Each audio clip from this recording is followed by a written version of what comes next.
Mic check, mic check. 1, 2, 1, 2. Go ahead and spin that vortex as I can be heard. All praises to the ever-present creator, the all in all, the always was, is, and ever shall be. The mighty and great spirit, the mighty and great I am, whose magnitude is incomprehensible. Shout out to everybody in the chat, man. What's the word? What is the word in this deal, baby? Gang in this thing. I see y'all chiming on in. Y'all see the topic. Macabee presents In Search of Historical Yeshua / Jesus of Nazareth. It's gonna be a good one. Really, it was inspired by that recent debate Jabari had with three of the bros, Gorilla Hebrew, Nepal, and Yara. You feel me? In which, just based off momentum, confidence, and presentation, I would say Jabari won that. You know what I mean? That's just being objective with it. Even if the information that the bros and them was coming with, it wasn't presented right though. You know what I mean? I've had that same information for 15 years. The Annals of Imperial Rome by Cornelius Tacitus, or the 12 Caesars by Suetonius.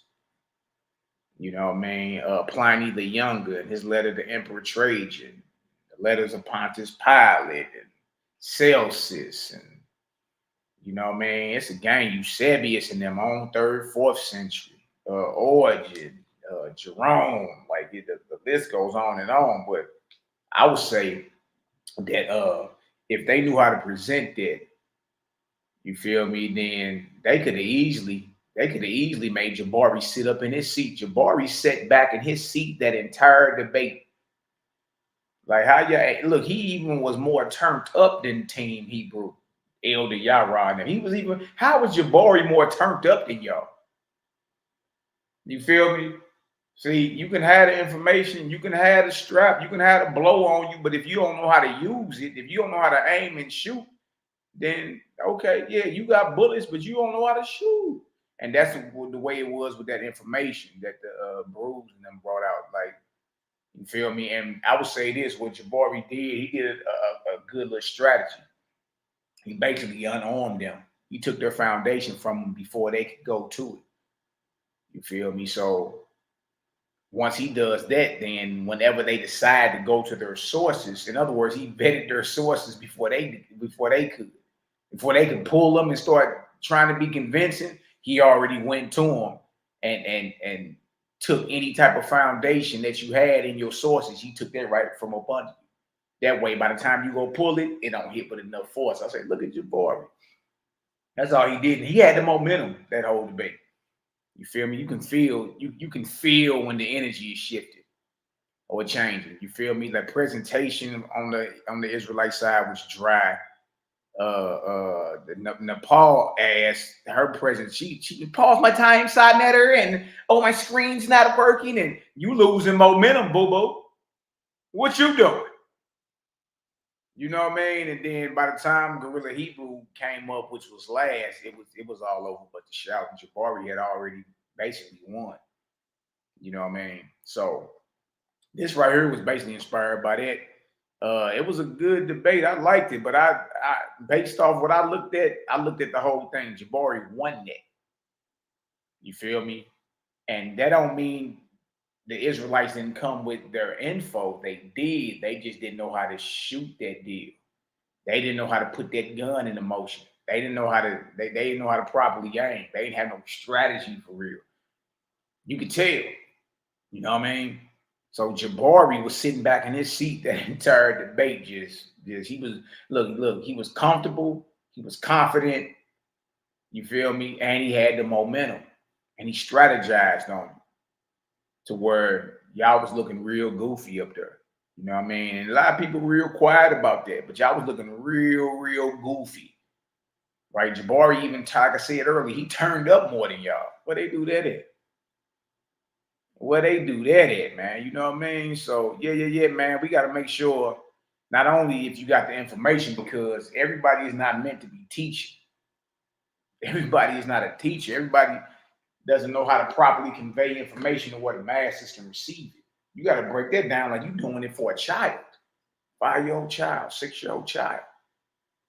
Other than that, you just sound like an encyclopedia. So everybody is not prepped to teach.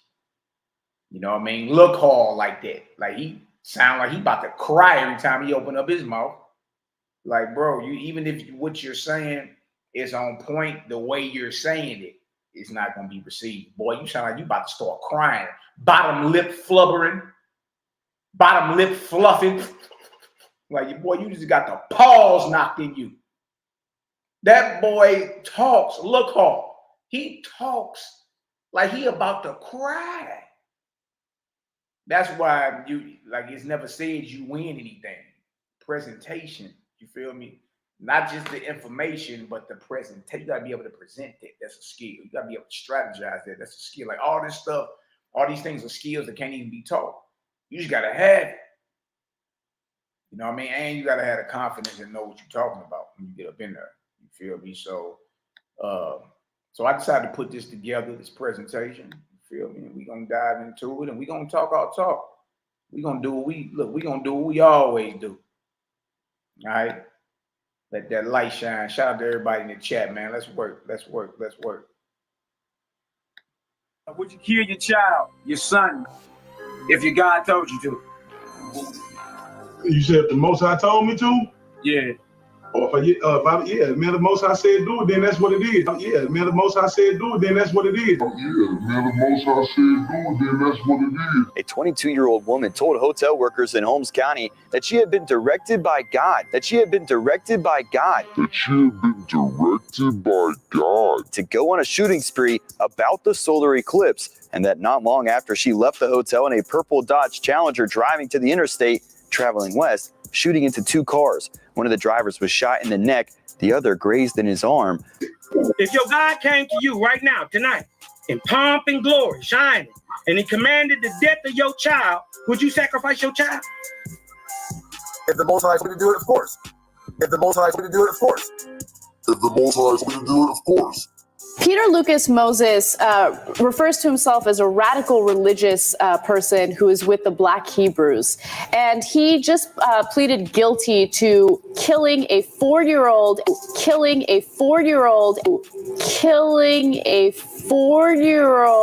and a woman that he was living with. He killed the 4-year-old because he thought he was gay. Moses believed 4-year-old Higginbotham was homosexual. Klein says Moses took Higginbotham to the garage, played the Lord's Prayer in Hebrew, and shot him.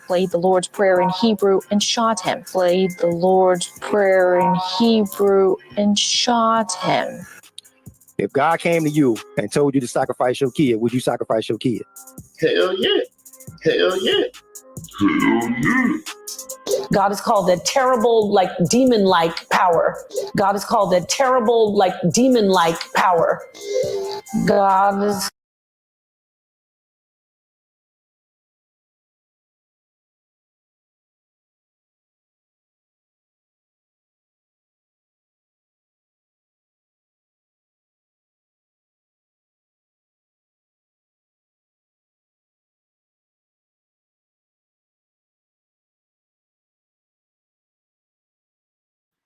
Look at her smiling and all blushing at her God, a demon. She's skinning teeth.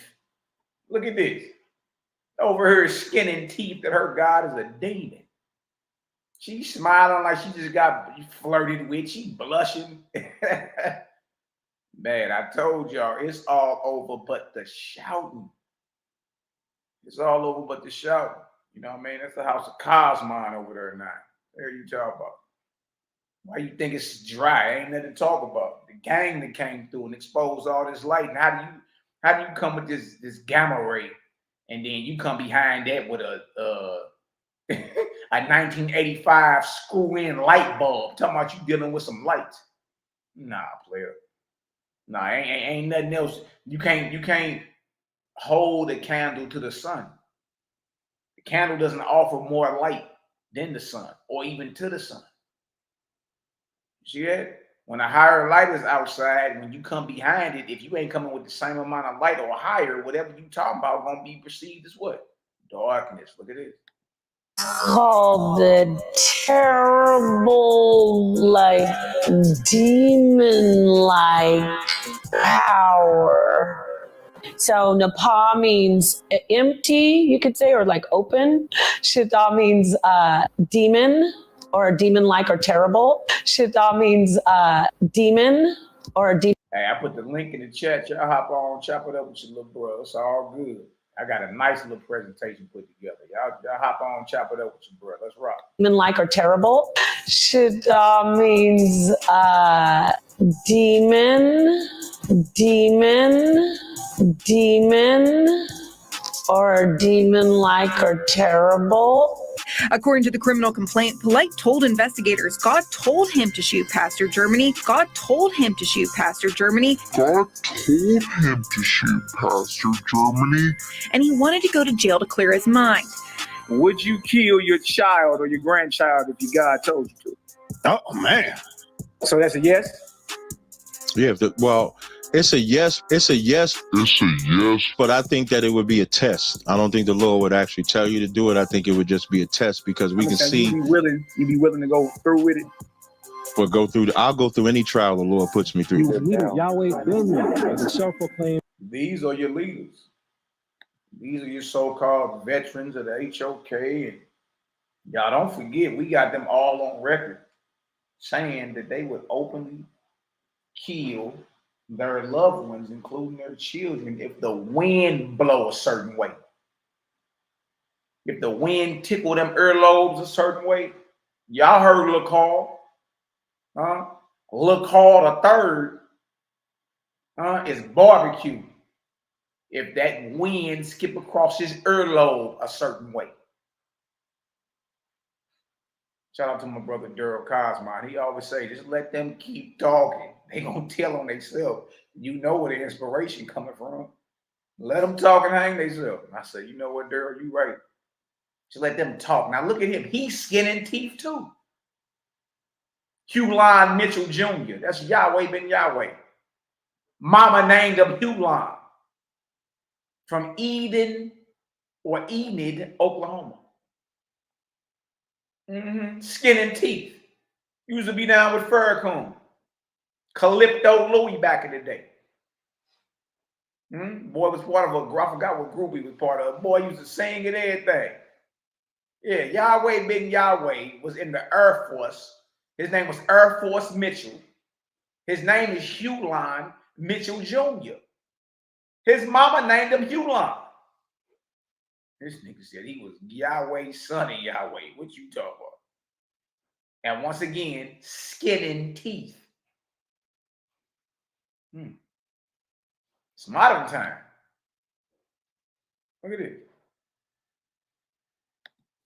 Son of God, one day in 1981, her North Dade home became a house of death. Banks and her husband, Carlton Carey, had just returned from talking with police about another Yahweh member who had been decapitated. Today, Yahweh ben Yahweh is charged in her attempted murder and the death of her husband. October 1986, Yahweh's take over an Opalaka apartment building. Two residents who were ordered to leave publicly complained. That night, both were shot to death. Wow. Judah, do you hear me? If the Most High Yahweh tells you to kill your family, would you do it? Yes or no? Absolutely yes. Absolutely yes. Absolutely yes. Judah Naz, don't forget we got you on record. JJ, when you was on his team, you was trying to mop all that up, boy. We're gonna start calling you the cleanup man, JJ. You tried to mop all that up.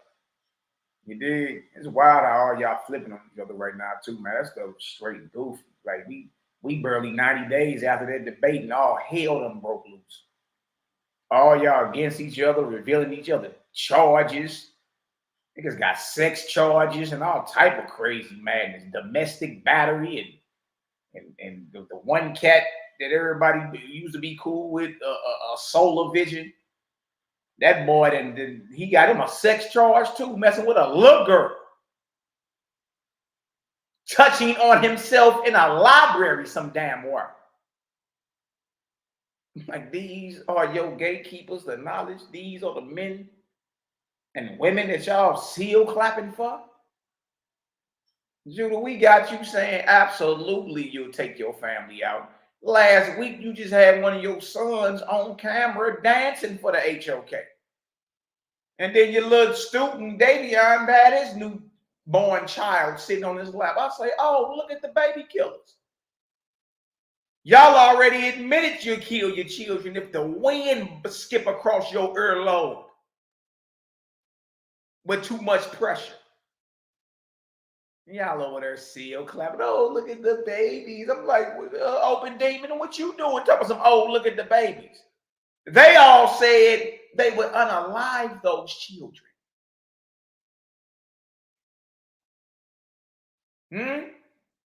See, we already know where the inspiration coming from. We know. No guesswork. Niggas run all the Hebrew you want, read all the Torah portions you want, get into your metaphysics and whatever you talking about. In the end, it don't change the behavior of the God nor you, nor what then came about your chops, boy. How can anybody with a soul look at these children at the top of this screen and admit that they'll, listen to me, send them up out of here quicker than you can blink? Nah? Hey, Si, you wonder why the HOK is losing steam? Look who you got spearheading it. You want to know why it's losing steam, Jack? You want to know why it's fizzling out like a dud on the 4th of July? Boy, you got admitted baby killers. Huh? Boy, you in the midst of some dark, low-vibrating spirits that we call drudges, drujas. Boy, you in the midst, you in a den of demons and don't even know it. Don't even know it. Look at it.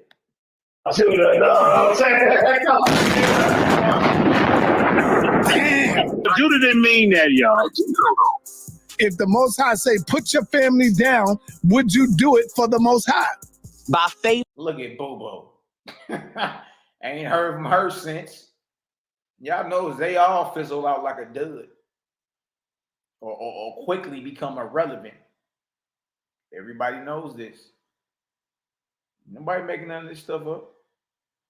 You know what I mean? What happened to her? Where's she at? She was supposed to have been the new judge they had in Israel. Remember, Yahweh was bragging, we got us a judge in Israel. It's time to call down fire on these heathens. They want to go at our God. We doing something big in Israel. We got us a new judge. He was talking about Bobo right here. You know what I mean? Old girl that was popping her gum. Man, look, you can't be serious, man. It's all over but the shouting. I don't care what nobody got to say. Let me pin this so if y'all want to get on. I just pinned the link. Anybody want to hop on? I just pinned it to the top of the chat. Yeah, Bobo, you ain't heard nothing from her since.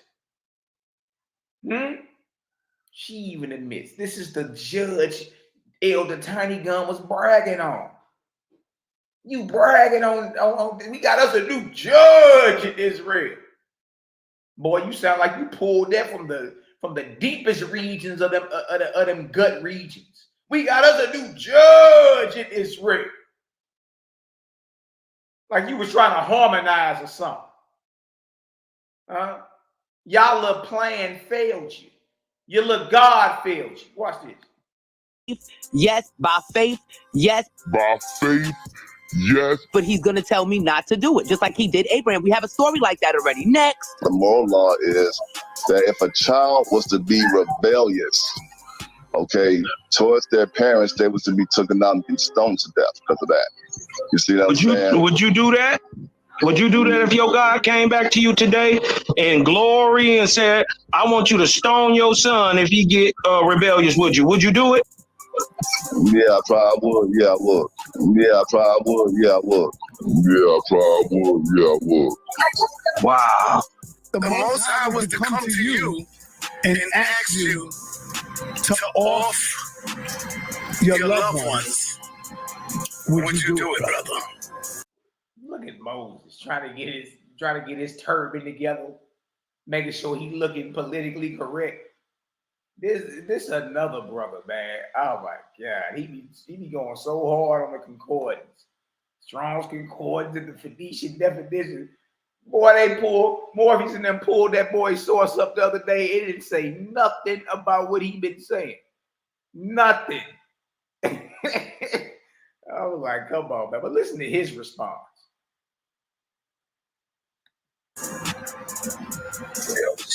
If I had made the mistake, if I didn't have ancestors inside of me and I made the mistake to make babies with outside nations, and then I heard the download from my ancestors saying that you need to put them away, yes, I will put them away. Yes, I will put them away.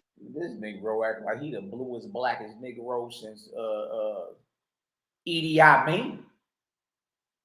Boy, you light skinned. You's a red bone. You gonna sit here and look in this camera and act as if ain't no mixture going on up in your bloodline somewhere. Let me hit y'all with something. Everybody pulling earth through them nostrils. Especially in this day and age, feel me, on this continent, man, everybody mixed up. You mix everybody together, that's what you get, a Negro. Yeah, everybody mixed up. You mixed up with all types of stuff. So we gotta stop that whole I'm pure blooded. I'm pure blooded Israelite. I'm a pure blooded Arab. I'm a pure blooded. Ain't damn one of us pure blooded. Nothing. Everybody around here that grew up saying they got Indian in their family. Hell is you talking about? You got the nerve to poke your chest out like I'm pure-blooded so-and-so. No, the hell you not. All this loin warfare been going on the past 400-500 years, and you mean to tell me your family is the mysterious family that just preserved the bloodline all the way down? Stop it. Stop it. And he talking about if he heard downloads from his ancestors to kill his children or put them away, he said yes, he would do it. So again, if the wind blow across his earlobe the wrong way with too much pressure, atmospheric pressure, his children going on that grill. Huh? These are your supposed leaders. And he's another one that talks as if he about to cry. Him and LaCar. It's all over but the shouting. I told y'all. Okay, Judah Nazareth, if the Most High come to you and say, I want you to put down your family, I have a better movement for you that I need you to do, would you do it? They're out of here. They're out of here. They're out of here. All right, question for E. So you all heard him say they're out of here. You heard all of them. They said, yeah, man, we gonna do that. Yeah, you mean? We can't wait. Nah. We're telling you, we can't wait to throw LaCar the third on the grill. Huh?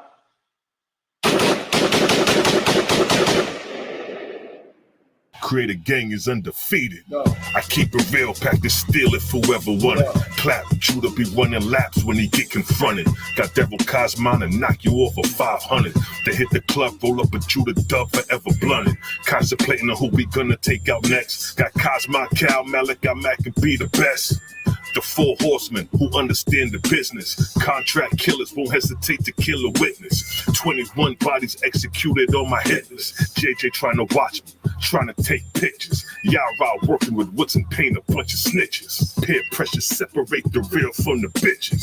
Niggas be gang gang until you start to bang bang. Let a nigga brains hang on everybody like dang. You thought it couldn't happen. Yahweh wouldn't smoke 9/11 Manhattan. Bullets in his breastplate, both lungs collapsing. Hands reaching in the air for the air he grasped it. The flyer was made, Sila Shalom, first captain. But the captain ran away just like if nothing happened. I'm a certified killer. Peel a nigga, cut him open and feed him his own liver. Graphic is how I paint the picture. Shoot shots like a pitcher. Split JJ like a swisher. Cut the head off for the lion's den and watch the rest of the body quiver. Core shots I deliver when it's crunch time on the trigger.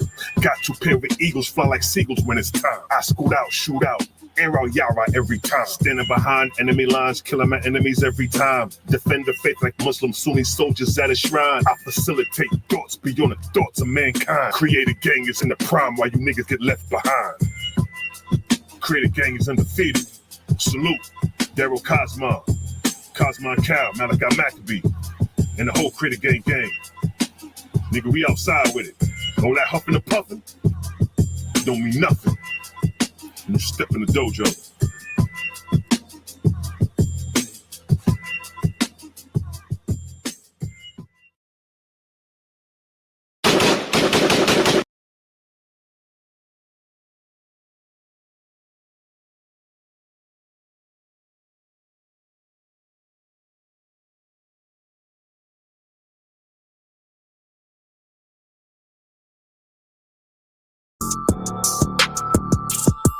Yeah.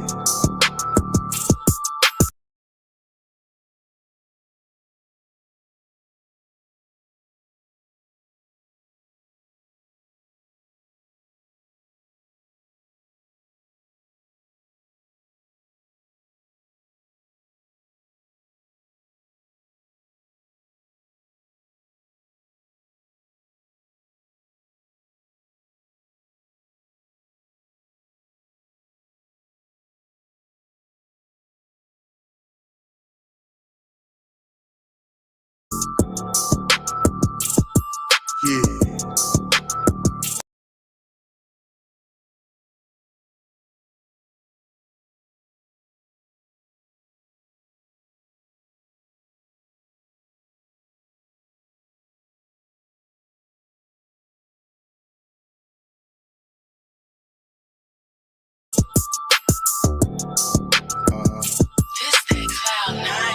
Jason Nero put the record out. Create a gang coming, create a gang coming.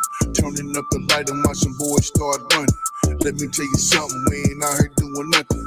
I can tell you scared boy, niggas stop fronting. It was all in the plan, comprehension, understand. Breaking boys off like created did the plan. Cooler than the band, who you fooling, man?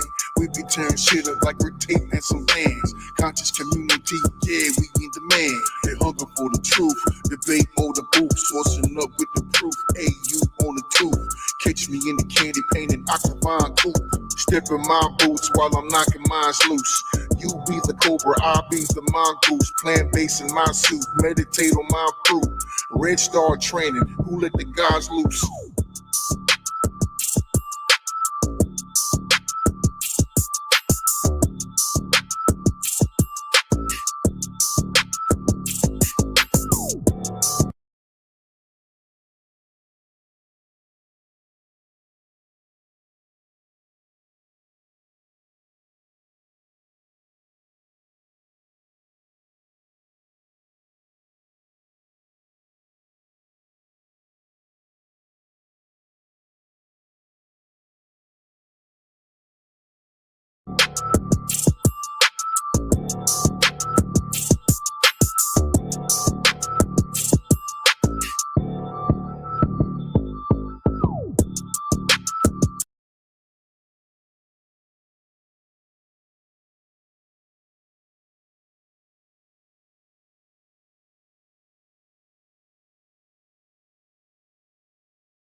Shoo!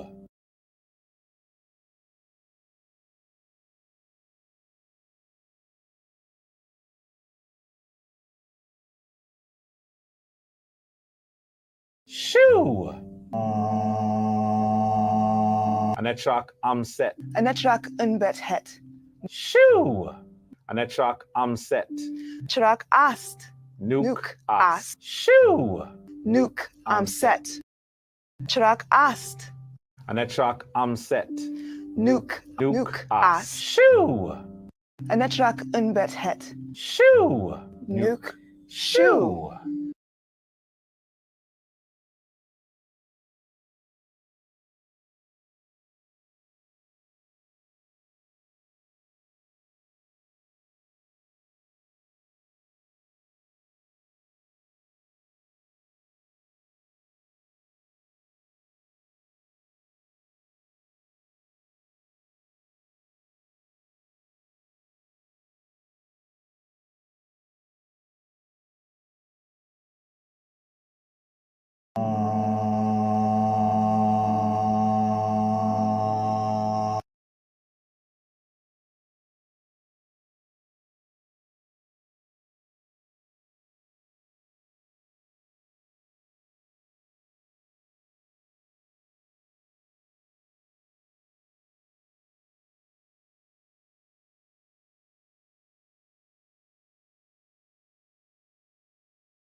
Anetrak, I'm set. Anetrak unbet het. Shoo. Anetrak, I'm set. Chrak ast. Nuke as. Shoo. Nuke, I'm set. Chrak ast. Anetrak, I'm set. Nuke as. Shoo. Anetrak unbet het. Shoo. Nuke. Shoo. Hey, I'm telling you, Yara, you was right. Jabari do got videos on his channel of him praying to these deities. At the same time, he claims they're mythos. So he's praying and doing rites and ceremonies to who he calls myths. So you're right. The audio you hear is one of the many videos that he has on his channel of him praying to these deities that he calls myths. Jabari. Look, Jabari is live right now going over comedic ascension. Probably doing the same thing. Newt, a nectras, Newt. Look at this.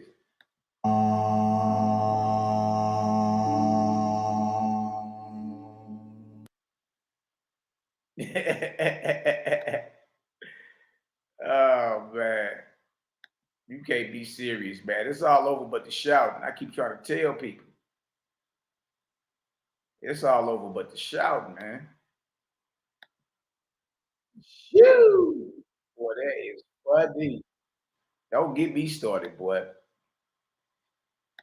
Love, life, balance to the family. What's the word? What's the word? I see y'all in the building. Shout out to the CGG. Salute. 4 horsemen in the building. Salute.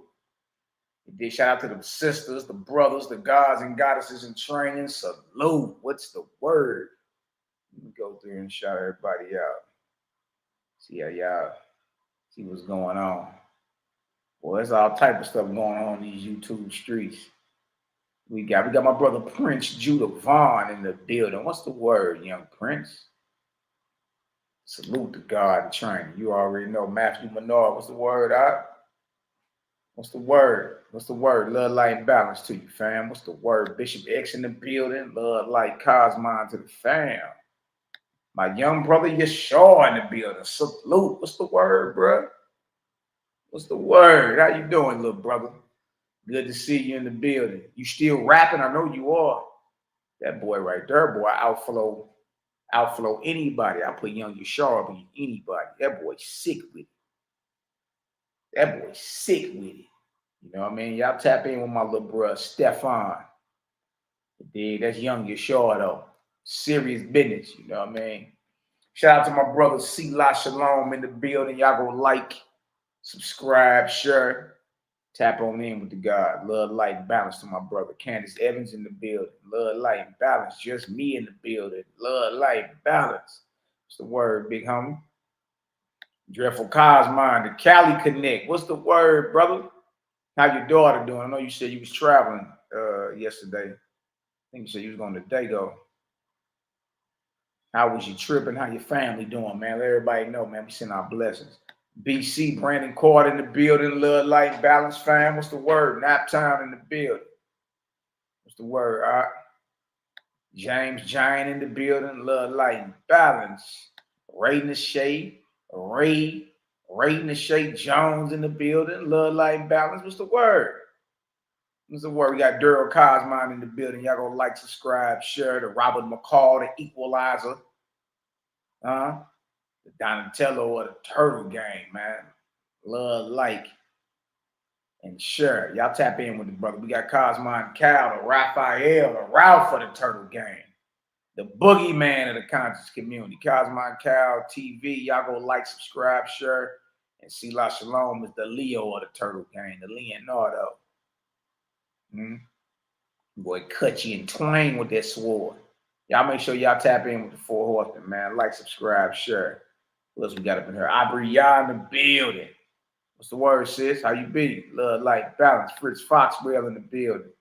Love, light, balance, bro. What's the word? See, like you already know, you should remind these niggas all day. All day ain't letting up a little bit. Got my boy Bezel in the building. Got the young God in training. What's the word, King? Y'all share this, man. Intuitive go. Look in it. Deshaun LaFay is in the building. That's my sis. What's the word, sis? Love, light, and Cosmine to you. My sister Deanna Tullison in the building. Love, light, and balance. What's the word, sis? Got Snoopy East 408 in the building. Love, light, and balance. Salute. You already know. Got Tone Lowly in the building. What's the word, huh? What's the word? Y'all in there today? Okay. Love, light, and balance. Y'all hit the link and hop on whenever y'all want to. I got my brother Abdiel Israel, mayor of the West Side. STL in the building. Stand up. 3-1 flow, baby.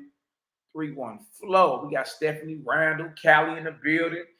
Infinite bliss to you and yours too as well. My beloved sister Lawrence Burton in the building. What up, OG? How you be?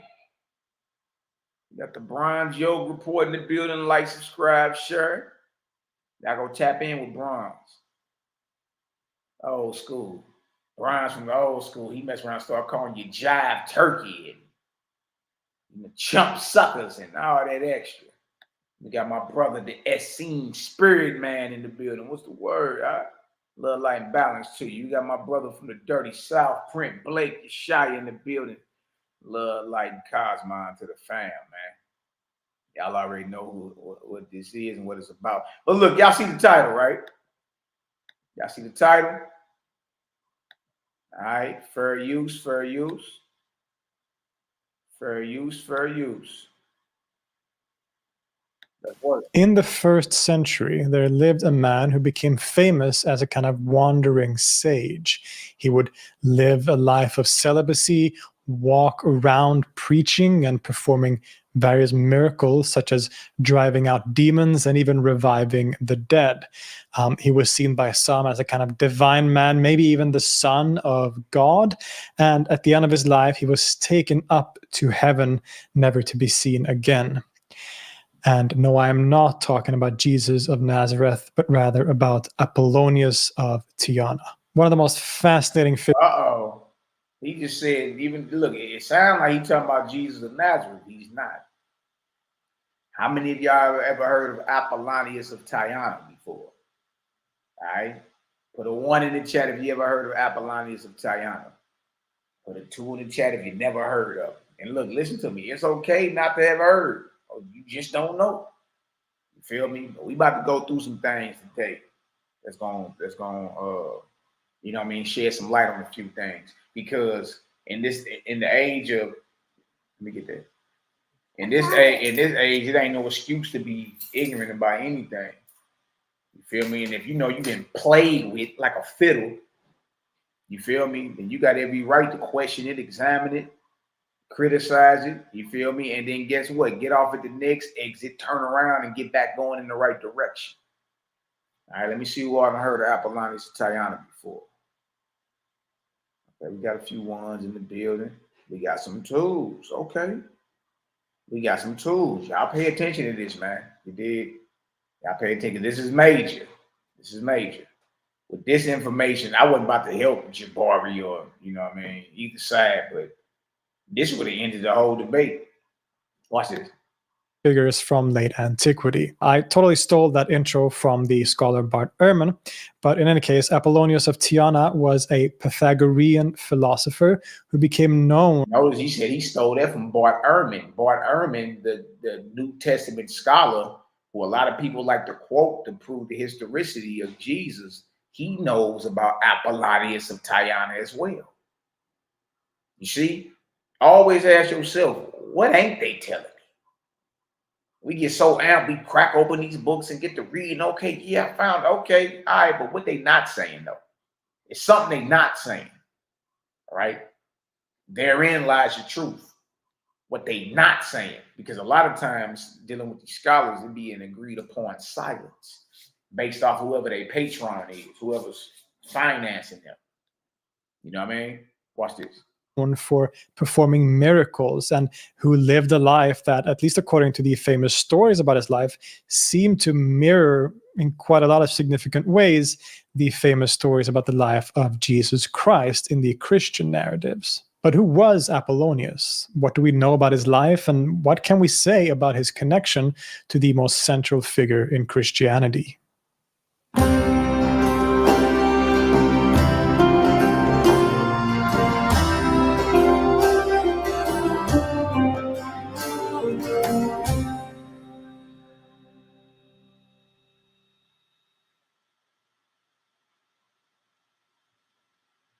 The first century was certainly a very eventful period. It included events that would come to shape the history of the world: the destruction of Jerusalem, the fire of Rome, and of course the life and ministry of Jesus of Nazareth, whose following would eventually turn into the largest religion in the world.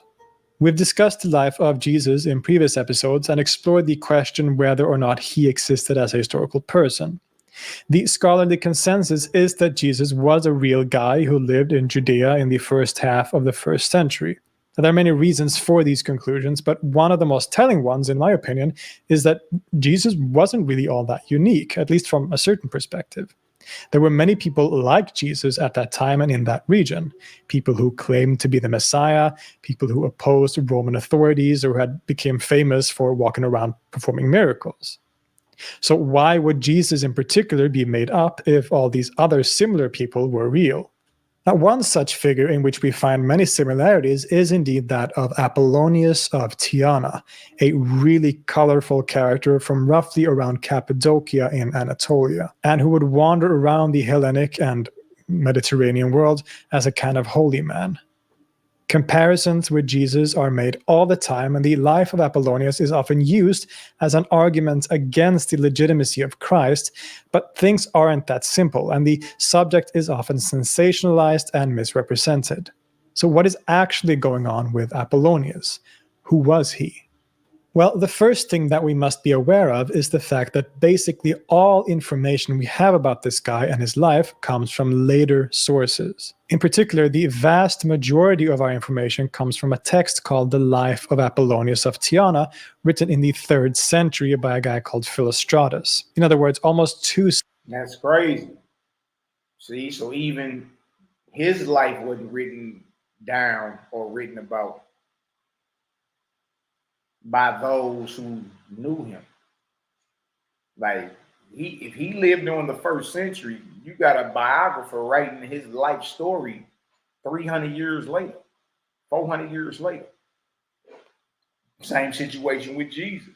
And nobody that wrote about him knew him personally. You know what I mean? Especially when you get into the history of how the Gospels, when the Gospels came out after 70 AD from Rome in Greek. Jesus, according to the biblical narrative, died between the years of 30 and 33.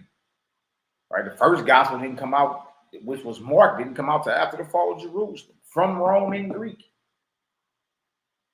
You know what I mean? And they, let alone John and all them, they didn't come out to like the 80s and the 90s.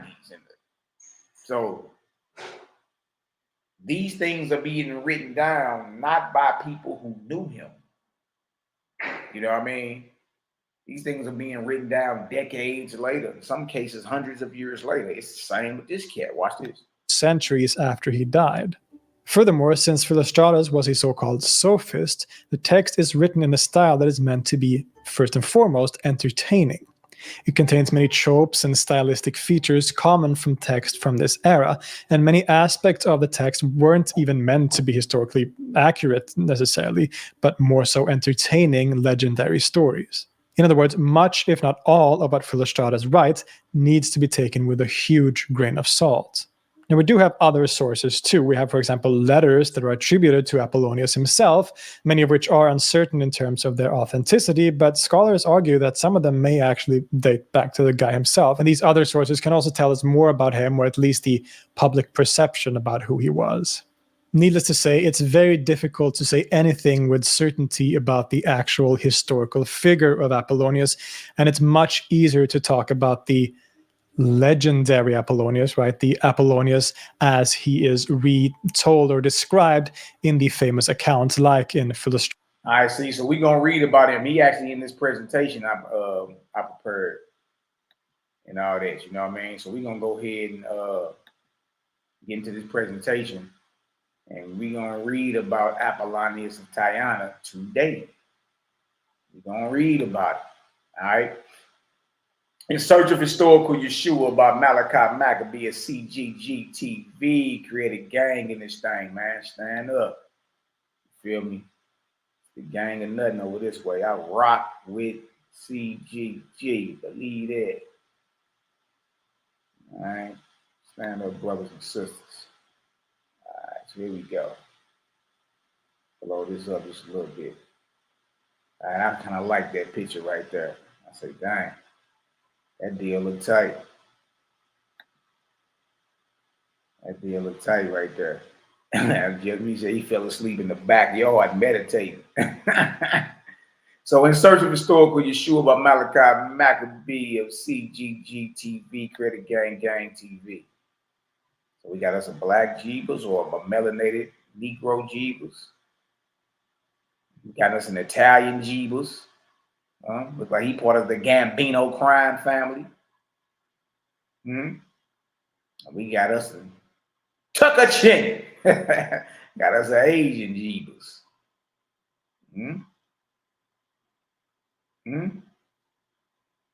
All praises to the ever-present creator, the all in all, the always was, is, and never shall be, the mighty and great spirit. I salute you all with love, light, and balance / healing. In this presentation, I will be objective and honest, real about the information. Since billions in this earth worship a deity under various names, but known locally as Jesus the Christ, we thought it only right that the masses should have access to all the information concerning the man, God, and his religion. Only when all the facts are presented can anyone arrive at a proper judgment concerning their personal belief. May the truth and love, I'm gonna spell that wrong. Yeah. May the truth and love of the creator of all creation reign supreme in us all. A lot of y'all don't know, it's 2 different births of Jesus of Nazareth recorded in the Bible. When we on this quest to find the historical Yeshua, and you hear certain cats be like, well, which one you talking about? Right? Even down to the 2 different birth narratives. You know what I mean? About the time and when who we call Jesus of Nazareth was born. All right, does the Bible agree about when he was born? Let's see. All right, this is source KJV Bible, Blue Letter, Matthew 2:1-2. Now, when Jesus was born in Bethlehem of Judea in the days of Herod the king, behold, there came wise men from the east to Jerusalem, saying, where is he that is born King of the Jews? For we have seen his star in the east and are come to worship him.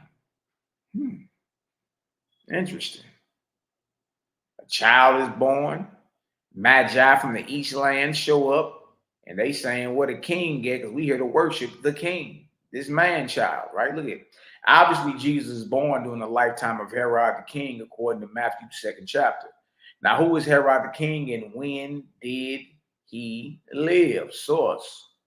Right off Wikipedia. And it's not our fault you don't accept Wikipedia. No, this stuff right there. All you got to do is go right to it. You debunk it. Look at this. Herod the Great. Herod the Great, 72 BCE to 4 BCE. That means he died 4 years before the Common Era, which you know is the Common Era today. But remember, he had to be alive in order. He had to be alive when the Jesus, the Messiah, was born, because remember, the Magi or the wise men from the east showed up and said, "Where the king at? We here to worship him." He was born. We seen his star. And they're asking Herod this. So Herod and baby Jesus were alive at the same time. He had to be alive if the wise men show up and say, "Where he at?" Because we seen his star. We here to worship him, and they talking to him. That means he's alive when this baby child is born. Okay, if y'all understand that. And that the latest date they got for him is 4 BCE. If y'all understand that, go ahead and throw me a 1 up in the chat, man. Go ahead and throw a 1 up in the chat. Let's cook. The man had to be alive to be asked where the king at. You understand? And to issue the edict or the command to kill all the children. All right? If we understand that who we calling Yeshua or Jesus of Nazareth, according to the Gospel of Matthew, was born during the days of Herod. Born before Herod's death date in 4 BCE. If we understand that, throw a 1 up in the chat, man. Let's cook. Let's cook. Let's cook.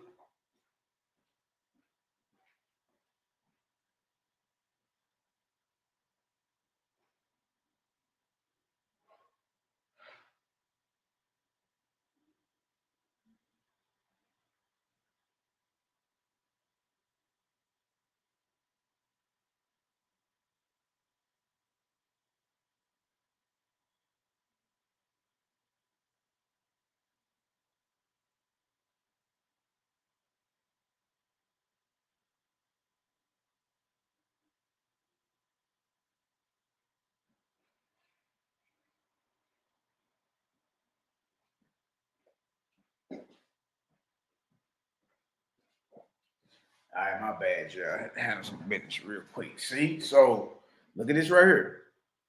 So, according to Matthew, Jesus or Yeshua is born during the days of Herod the king. All right? But notice his death date. That means Jesus had to have been born before the man died. Right? I thought Jesus was born in the year 0, if there's such a year. And died at the age of 33. If he's born before, and that lets you know that the BC never had to do with before Christ.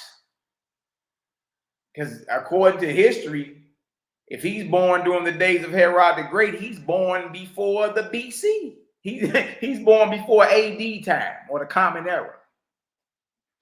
He's born before the year 4 BCE. He's born before Herod dies. I see all 1s in the chat.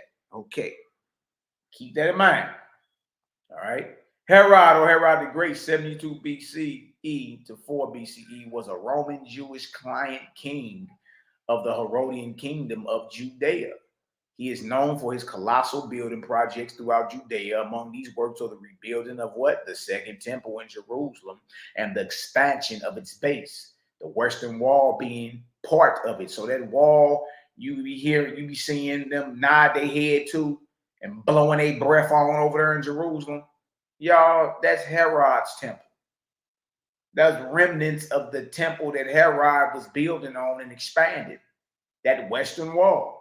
Vital details of his life are recorded in the works of the 1st century CE Roman/Jewish historian Josephus, really. Herod also appears in the Christian Gospel of Matthew as the ruler of Judea who orders the massacre of the innocents at the time of the birth of Jesus. Look at this. Look at this. So your brother Macabee ain't making none of this up. They ain't making none of it up. You got two different births for Jesus in Bible. The Bible don't even agree as to the time period in which he was born. Look at this. Herod also appears in the Christian Gospel of Matthew as the ruler of Judea who orders the massacre of the innocents at the time of the birth of Jesus. Although most Herod biographers do not believe that this event occurred, subsequent references to Herod in the New Testament relating to the Roman appointed Galilean ruler Herod Antipas. Despite his successes, including single-handedly forging a new aristocracy from practically nothing, he has still been criticized by various historians. His reign polarizes opinion among historians, some viewing his legacy as evidence of success and some viewing it as a reminder of his tyrannical rule. While Herod the Great is described in the Christian Bible as the author of the massacre of the innocents, the remainder of the biblical references to the two Herods of the Bible are all ascribed to Herod Antipas, Herod the Great's son. Upon Herod's death, and when, y'all? 4 BCE. That means Jesus of Nazareth had to been born before the date 4 BCE. He had to be born and alive if this is the very man that's ordering the death of every infant 2 years and younger. Herod, according to Matthew, did that. Or Herod died in the year 4 BCE, which means the Christ would have been born before that. Upon Herod's death in 4 BCE, the Romans divided his kingdom among 3 of his sons and his sister. His son Herod Antipas received the tetrarchy of Galilee and Perea. This is Herod's sarcophagus displayed at the Israel Museum. Look at that. Roman client king of Judea reigned 37 to 4 BCE. Predecessor, monarchy established. Successor, Herod Archelaus, Herod Antipas, Philip the Tetrarch, Shalom I, born 72 BCE, Idumea, Hasmonean, Judea, died March/through April 4 BCE. Look at that. That's a coin of Herod from the 16th century. Looking like a damn Yeti. Look at this. As we see, Herod the king died between the dates of 6 BCE and 4 BCE. If this is the case and the account of Matthew is true, then Jesus of Nazareth had to be born before Herod died, meaning he was born in the era commonly called BC or BCE, before Christ or before Common Era. Look at this, Matthew 2:7-15. Let's continue. Look at this. Then Herod, when he had privily called the wise men, inquired of them diligently what time. You act like we being overbearing or what we saying don't mean nothing, but even Herod had to ask, hey, what time did that star appear? Give me the time. This star coincides with the birth of Jesus the Messiah, Yeshua the Messiah. Yahweh, Yeshua, whatever you're saying. The star coincides with the birth. So Herod wanted to know the time. What's the time? All right.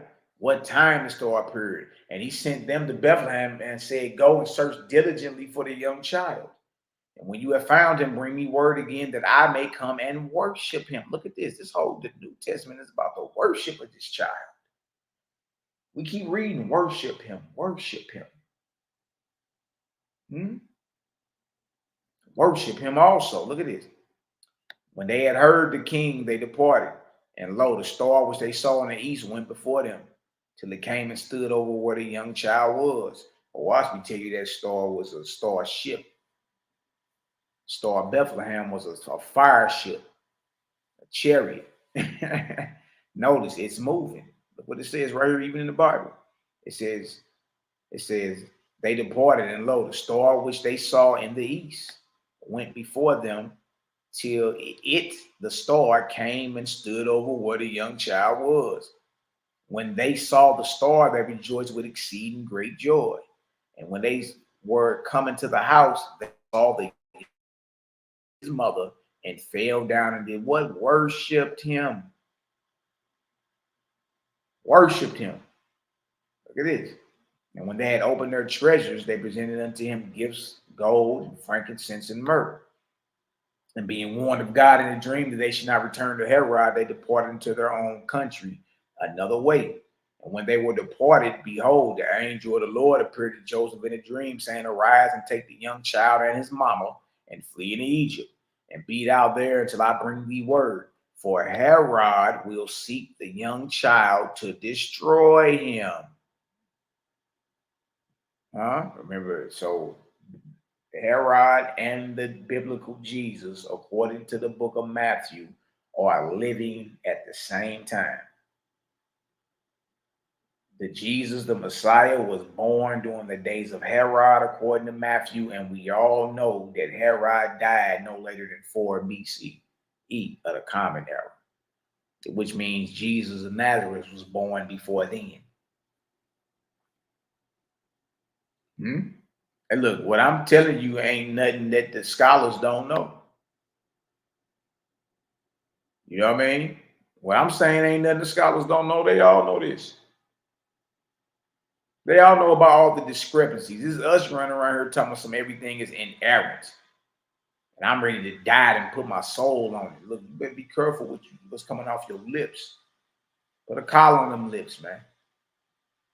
You know what I mean? You really don't know. You got to slow down and re-examine this thing. Look at this. Look at this right here. It says, when he arose, he took the young child and his mother by night and departed into Egypt, and was there until the death of Herod. What year did Herod die, family? That means baby Jesus was born, fled into Egypt and stayed in Egypt until the death of Herod the king. And what year did Herod die according to what we just been reading? Let me see who's been paying attention. Because Jesus and his family was in Egypt until that date, which means he was born before that date. And to the death of Herod, that it might be fulfilled, which was spoken of the Lord by the prophet, saying, out of Egypt I have called my son. That actually was fulfilled in Exodus. But look at this word. It says, no more guesswork. According to Matthew, when Jesus was born, Herod tried to kill him. Jesus of Nazareth actually was raised in Egypt until the death of Herod the king, which we all know is between the dates of 6 BCE and 4 BCE. Look at that. Nehemiah, you going off, big homie. You saying 4 AD. No, it's 4 BC. Not of the common era, before the common era. See that? Now that we know that, okay, according to Matthew, Yeshua was born during the days of Herod. Herod lived from 72 BCE to 4 BCE. Some say 6 BCE. All right, now that we know these are the days and times, you know what I mean? Well, that means that he had to be alive during that time period. You feel me? Hold on, family.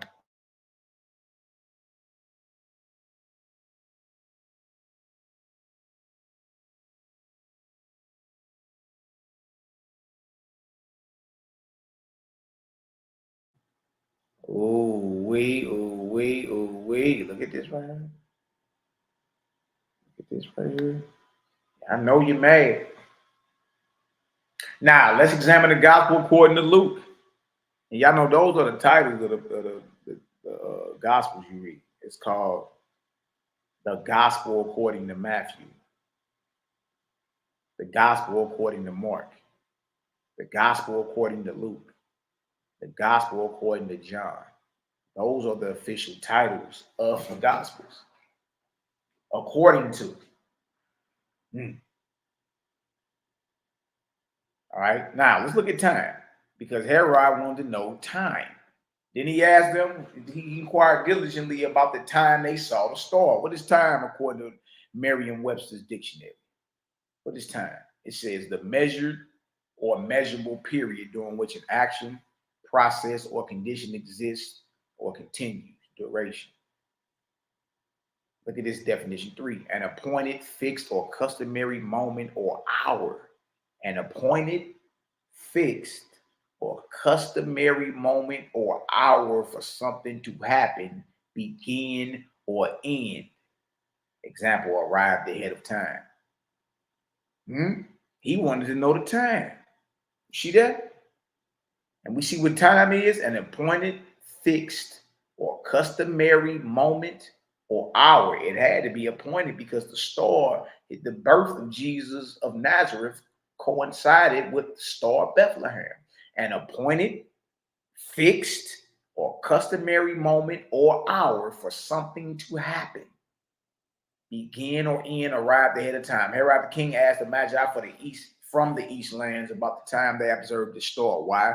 Because the star coincided with the birth of the Messiah, King of the Jews. With that being said, this same event can't happen a decade later, and we're still talking about the same person historically. Do y'all understand that? If Jesus of Nazareth was born only once, then his birth can't be recorded twice a decade apart.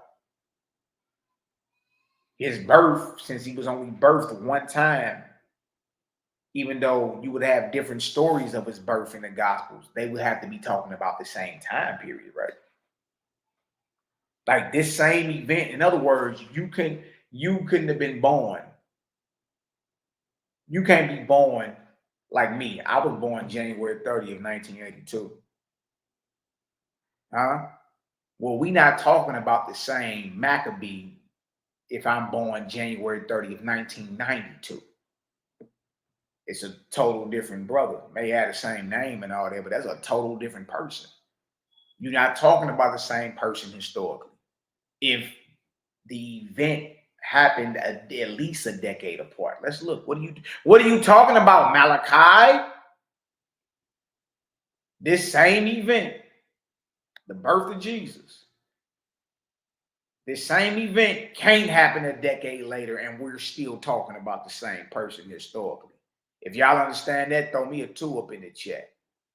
If you understand that the birth of Jesus can't happen a decade later, and we're still talking about the same person. If y'all understand that, throw a 2 up in the chat. Because it's not the same. If you're not talking about the same time, if you're not talking about the same time concerning birth, then that's not the same person. It's not the same person. All right, now let's read. Let's get into this. Easy work. Luke chapter 2, verse 1.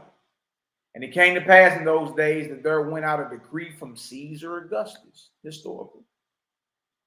Augustus Caesar was a real person, right? That all the world should be taxed.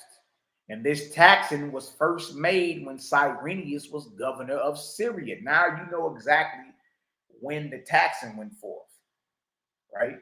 You got some people that read that and say, in the days of Augustus Caesar, well, he lived in the BCs all the way up to the ADs.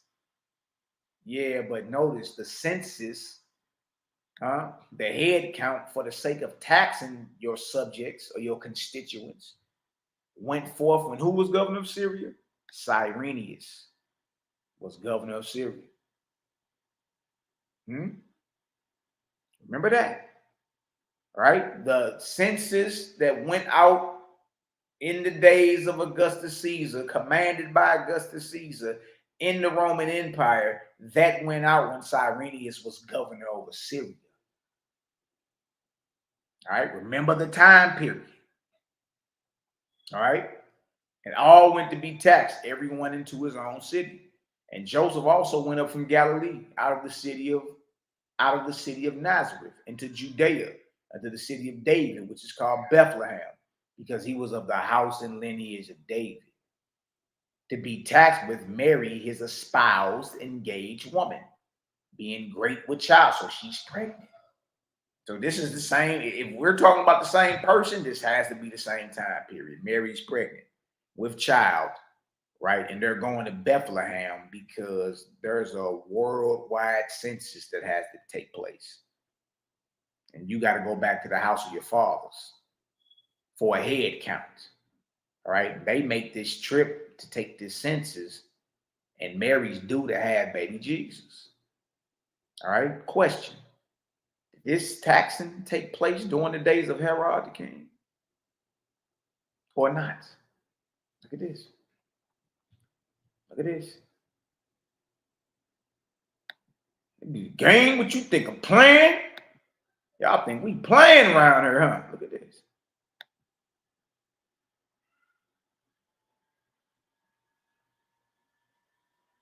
And so it was that while they were there, the days were accomplished that she should be delivered. Her water broke. It's time to have that baby. All right. And she brought forth her firstborn son and wrapped him in swaddling clothes and laid him in a manger because there was no room for them in the inn or the hotel. See that? Notice Augustus Caesar gave a decree that everyone under his dominion should be counted for the purposes of taxation. This decree went forth when Cyrenius was governor over Syria. Source. Census of Quirinius, or if you just type in census of Cyrenius, governor of Syria. His real name was Quirinius.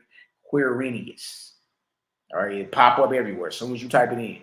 All right, look at this. The census of Quirinius was a census of the Roman province of Judea taken when, y'all? When?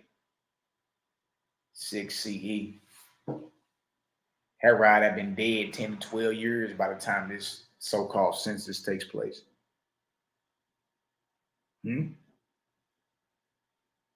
By the time the census of Cyrenius or Quirinius,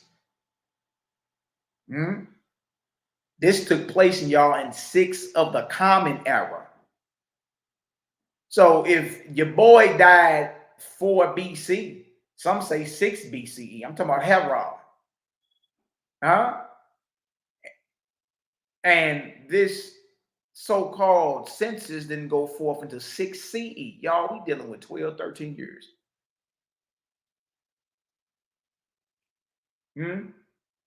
We dealing with 12 to 13 years apart from the days of Herod to the days of this census under Quirinius when he was governor over Syria.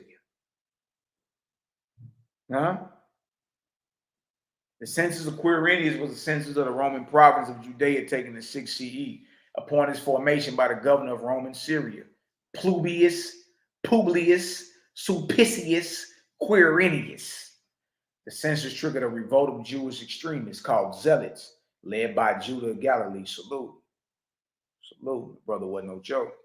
The Gospel of Luke, look at this.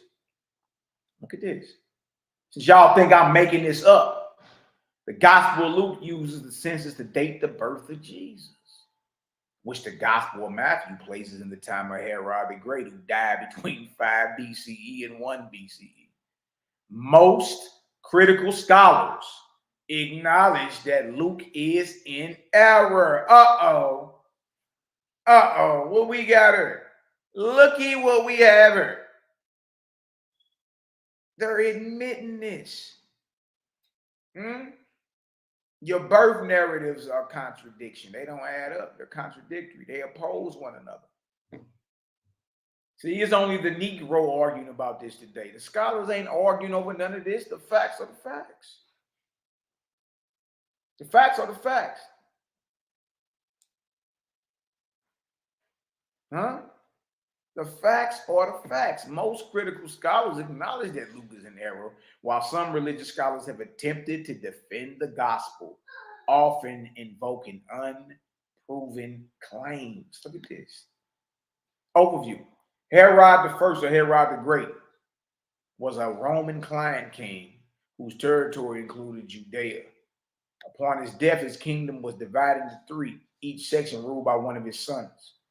In 6 CE, look at this, 10 to 12 years later. In 6 CE, Emperor Augustus deposed Herod Archelaus, that's one of Herod's sons, who had ruled the largest section and converted his territory into the Roman province of who? Judea. Shout out to my daughter, Judea. Look at this. Look at this. Look at this.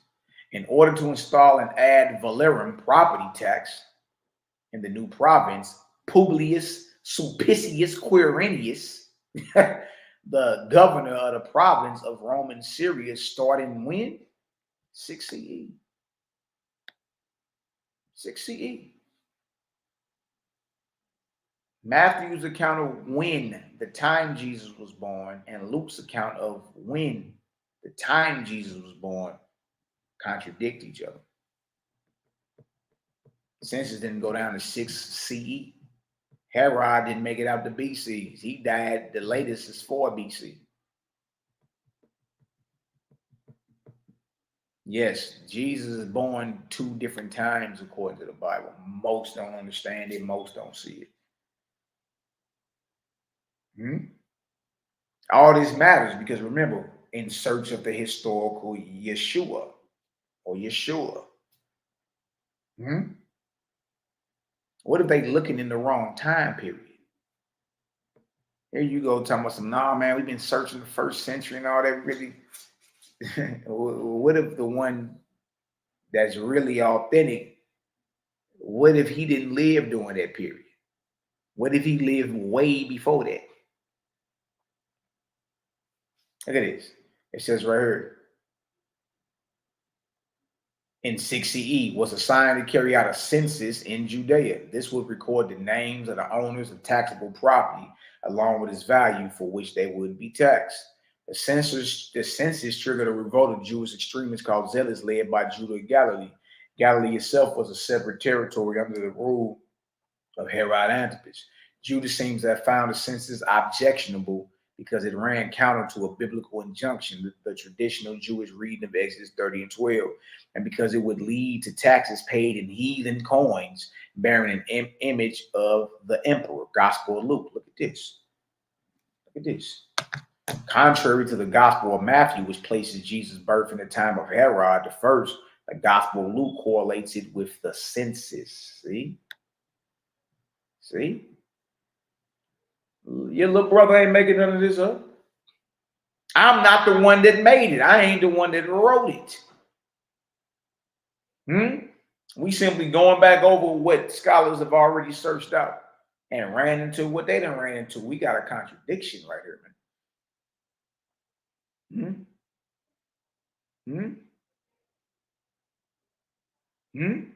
Look at this. Contrary to the Gospel of Matthew, Gospel of Luke, contrary, different than the Gospel of Matthew, which places Jesus' birth in the time of Herod. Herod the first. The Gospel of Luke correlates it with the census. Look at this.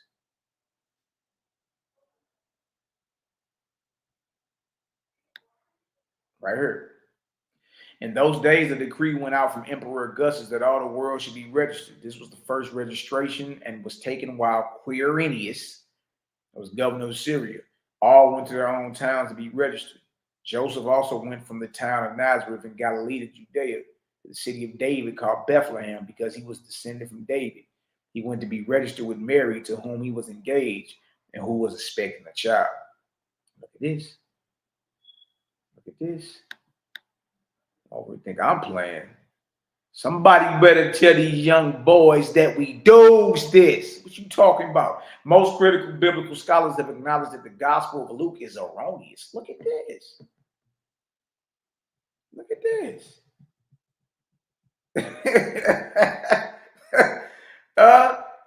Look, way before Macabee, way before Creative Gang. We would look, y'all, this stuff already on record. No need for you to twist your lips and get mad at us. We just pointed out to you. Most critical biblical scholars have acknowledged that the Gospel of Luke is erroneous. Its author seems to have invoked the census as Joseph and Mary's motivation for departing their own city of Nazareth, Galilee for Bethlehem. Additionally, the author may have wished to contrast Joseph and Mary's obedience to the Roman edict with the rebelliousness of the Zealots, and also to find a prophetic fulfillment of Psalm 87 and 6. And the census of the peoples will be born there. Luke and Matthew also give different accounts of the family's departure from Bethlehem. Catholic priest and biblical scholar Joseph Fitzmyer states, it is clear. Look what the Catholic says. Look what the Catholic says. Joseph Fitzmyer. Look what he says. He says, it is clear that the census is a purely literary device. It is clear. It is clear that the census is a purely literary device used by him to associate Mary and Joseph, residents of Nazareth, with Bethlehem, the town of David, because he knows, the author of Luke, he knows of a tradition also attested in Matthew 2 that Jesus was also born in Bethlehem. He is also aware, look at this, he is also aware of a tradition about the birth of Jesus in the days of Herod, as is Matthew.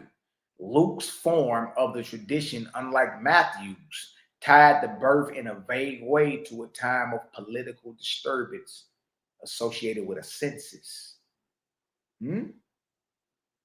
So either he was born during the days of Herod, or he was born during the days of the census when Quirinius was governor over Syria.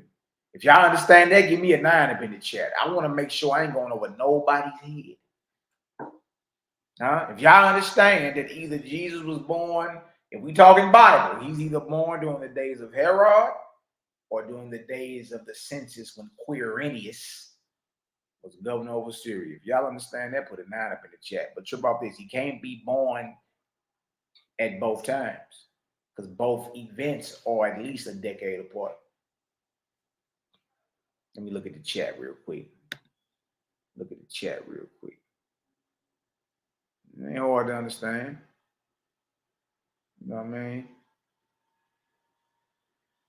Look at the big homie NehemiYAH. What is the deal? Look what NehemiYAH said, that Herod, Jesus Christ, in Matthew, in Egypt, is already 10 plus years old, according to Luke time. Yeah. Already 10 years old. You ain't making this up, man. You got to slow down. Stop running all them damn stop signs.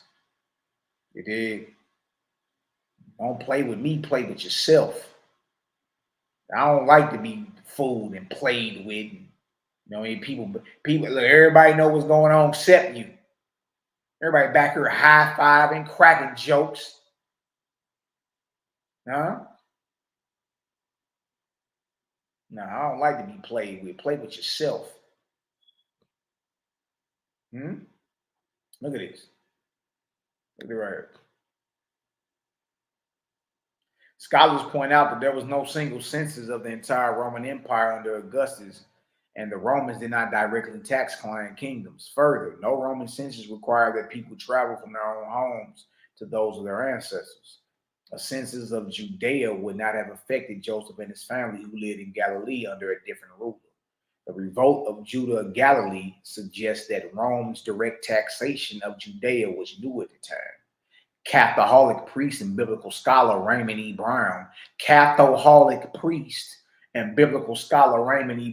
postulates that Judah's place of origin may have led the author of Luke to think that Galilee was subject to the census. Brown also points out that in the Acts of the Apostles, Luke the evangelist, the traditional author of both books, dates Judah's census incited revolt as following the rebellion of Theudius, which took place 4 decades later. Dang, good night, boy. It's a picture of Mary and Joseph registered for the census before Syrian governor Quirinius. Byzantine Mosaic 1315. Even most critical biblical scholars agree about the discrepancy between Matthew and Luke concerning when Jesus of Nazareth was born. The days of Herod the king and the taxation of Augustus when Quirinius was governor over Syria are at least a decade apart. Herod died in 6 BCE, and the taxation was decreed in 6 CE. In our faces, the whole time, the Bible records 2 different times in which Yeshua the Messiah was born. Dang, that's crazy, man. Look at this. You think I'm lying? Go ask Gemini and go ask your AI on Google. If you think I'm lying, look at this. What were the years? Source, GeminiGoogle.com. What were the years of Jesus Christ's life? Between what years did he live? Based on historical evidence, most scholars estimate that Jesus lived from approximately 6 BC to 33 AD, which means he was older than 33 years, if that's the case. You see, that whole year 0 to the age to the year 33 go right out the window. They can't even agree on when he was born. If he was born 6 BC, You add 33 to the 6, what you gonna come up with? What, 27? That means he died at the age of 33 in the year 27 of the Common Era. Look at this right here. Who and what are some of the ancient testimonials of Yeshua of Nazareth? They got your New Testament Gospels, which these dates are wrong. 70 is when Mark first came out, after the fall of Jerusalem. New Testament Gospels, Matthew, Mark, Luke, and John. These 4 canonical Gospels are the earliest known accounts of Jesus' life, teachings, death, and resurrection. Jewish historian Flavius Josephus, 37 to 100 AD. Testimonium Flavianum, a controversial passage in Josephus' Antiquity of the Jews that mentions Jesus, his crucifixion, and his followers. Roman historian Tacitus, he lived from 56 of the Common Era to 120 AD. The Annals of Imperial Rome, Tacitus refers to Christians as followers of Christ who were punished for arson during the Great Fire of Rome. Roman Pliny the Younger, from 61 AD to 113 of the Common Era. Letters to Trajan. Pliny wrote to Emperor Trajan about the Christians in his province and their worship. You keep running into that. Their worship of Christ. Marabar Serapion, 70 to 73 AD. Letter to his son. A non-Christian letter that mentions a wise king, likely Jesus, whose death was avenged. Lucian of Samosata, 115 to 200 AD, the death of Peregrinus, a satirical work that mentions Christians and their worship of the man who was crucified. And Celsus, 175 AD, True Discourse, a hostile critique of Christianity that acknowledges the existence of Jesus and his followers. Okay, and these are mostly the sources that they was using against Jabari, or attempting to use against him. You know what I mean? Look at this. It's important to note that none of these authors who have written about Jesus of Nazareth ever met him. If he died 33 CE and they weren't born until after his death date, then none of them could be considered a primary source concerning his actual life. Also, the earliest gospel was Mark, written in Greek after 70 CE, around 40 years after the death of the Messiah. Source, let's get into Josephus. Look at this. Flavius Josephus, or Yosef ben Mattiyahu, was a Roman Jewish historian and military leader, best known for writing the Jewish War. He was born in Jerusalem, then part of the Roman province of Judea, to a father of a priestly descent and a mother who claimed royal ancestry. He initially, look at this. He initially fought against the Roman Empire during the First Jewish-Roman War as a general of the Jewish forces in Galilee, until surrendering in AD 67 to the Roman army led by military commander Vespasian after the 6-week siege of YAH'KI. Josephus claimed the Jewish messianic prophecies that initiated the First Jewish-Roman War made reference to Vespasian. Look at this. Oh, your boy was a sellout. That was a messianic war, and he came on outside to save his skin and said that those prophecies were referencing Vespasian, Flavian Vespasian, Titus Flavian Vespasian. It wasn't just him, it was a rabbi too that did the same thing. See, the messianic prophecies is what was fueling the war. That's why the zealots were standing up and fighting. They figured if any time for Mashiach or Messiah to come or show himself, it would be now. We're being destroyed. You dig? So when they found out that it was all over but to shout and to say that we're in, Josephus surrendered and said that the prophecies in the Torah about the star that would come out of Jacob and would eventually rule the whole world was really about Vespasian and his family. He saved his reign. Look at that. I mean, Josephus did. Josephus was a seller. You know what I mean? He came outside and said that the prophecies in the Torah about the star that will come out of Jacob and one day rule the world was about Vespasian and his son. And that's how he saved himself. Look at this. Jewish messianic prophecies that initiated the first Roman-Jewish war. You see that? The prophecies, that was a messianic war, the war against Rome. It was purely messianic. Because the zealots who were fighting for quote unquote God in their land or God in their nation, right, were inspired by the prophecies in the Torah. Josephus sails out and comes on outside and said, well, those prophecies, we was tripping. We interpreted them wrong. That has to do with Vespasian and Titus. Jewish messianic prophecies that initiated the first Jewish-Roman war made reference to Vespasian becoming Roman emperor. In response, Vespasian decided to keep him as a slave. You see this? You see how Josephus survives? In response, Vespasian decided to keep him as a slave and presumably interpreter. After Vespasian became emperor in AD 69, he granted Josephus his freedom, at which time Josephus assumed the emperor's family name of Flavius. Good night, boy. Huh? Look at this.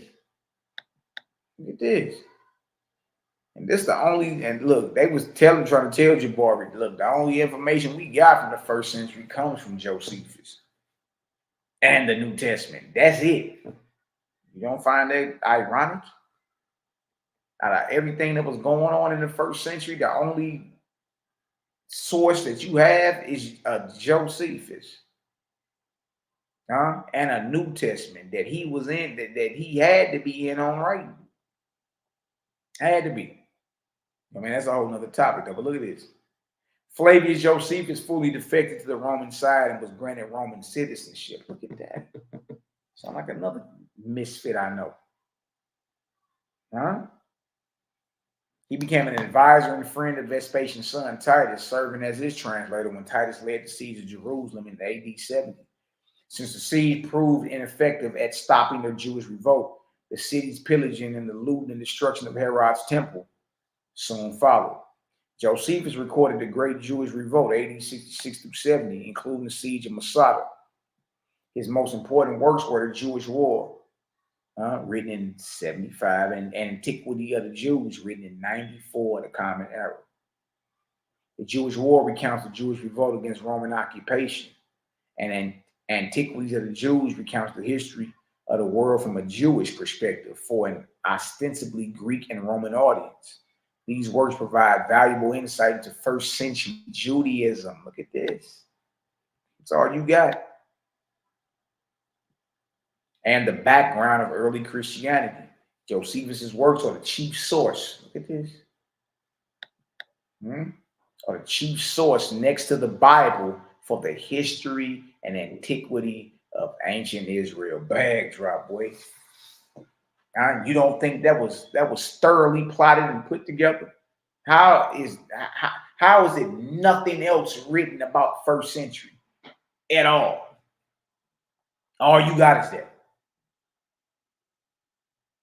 And provide a significant and independent extra biblical account of such figures as Pontius Pilate, Herod the Great, John the Baptist, James, the brother of Jesus, and Jesus of Nazareth. They in.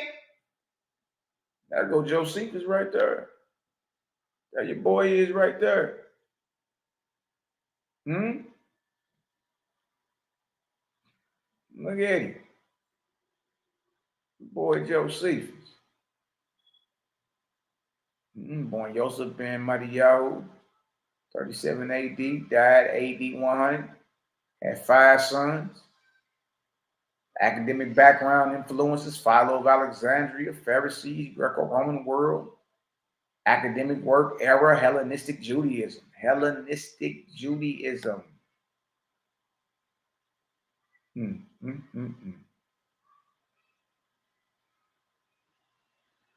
Antiquities of the Jews influenced early Christianity. Look at this. Let's examine the passage in his writing about Jesus of Nazareth. The quote about Jesus in Josephus' Antiquities of the Jews is known as the Testimonium Flavianum. It reads, all right, this is one of the sources that you will go to prove a historical Jesus. It reads, about this time there lived a Jesus, a wise man, if it be lawful to call him a man. If it be lawful to call him a man. For he was a doer of wonderful works, a teacher of men who received him as such with pleasure, and he drew over to him many of both Jews and Gentiles. He was the Christ.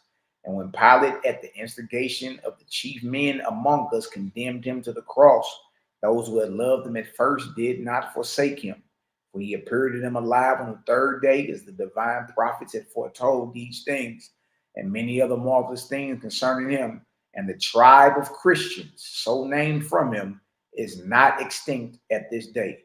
Josephus wrote this passage in approximately 93 through 94 AD.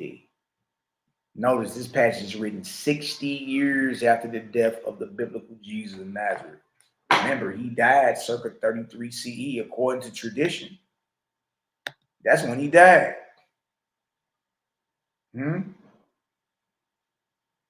That's when he died. Oh, wait. Oh, wait. Again, nobody's writing about him that knew him. So all these things are written after the fall of Jerusalem, after the 70s, from Rome in Greek. My brothers weren't composing Greek literature.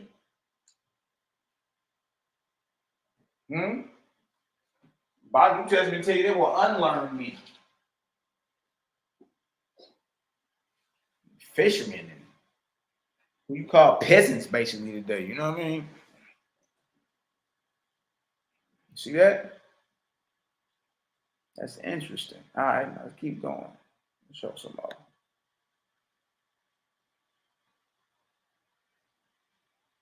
Let's show some more.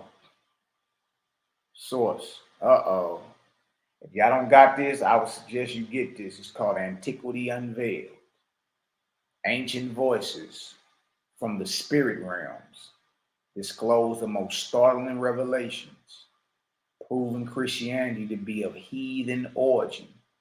Truth crushed by priests shall rise again.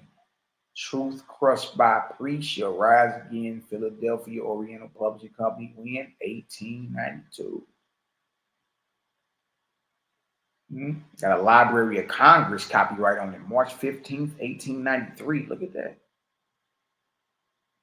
A lot of people ain't never heard of Antiquity Unveiled by John M. Roberts. Ancient voices from the spirit realms disclose the most startling revelations, proving Christianity to be of heathen origin. And this is filed in the Library of Congress.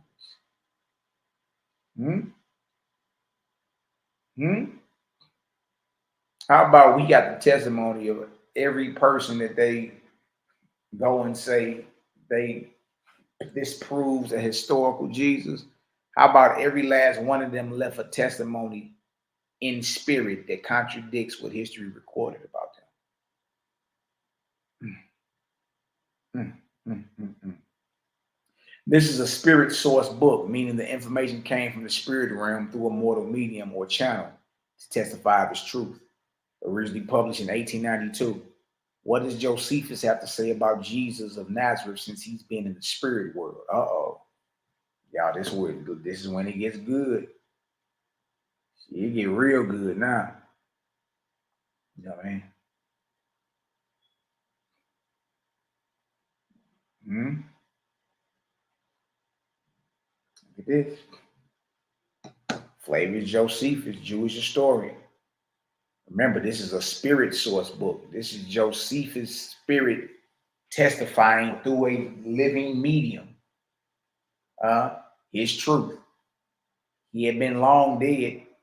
By the 1800s, he had been dead since the first century.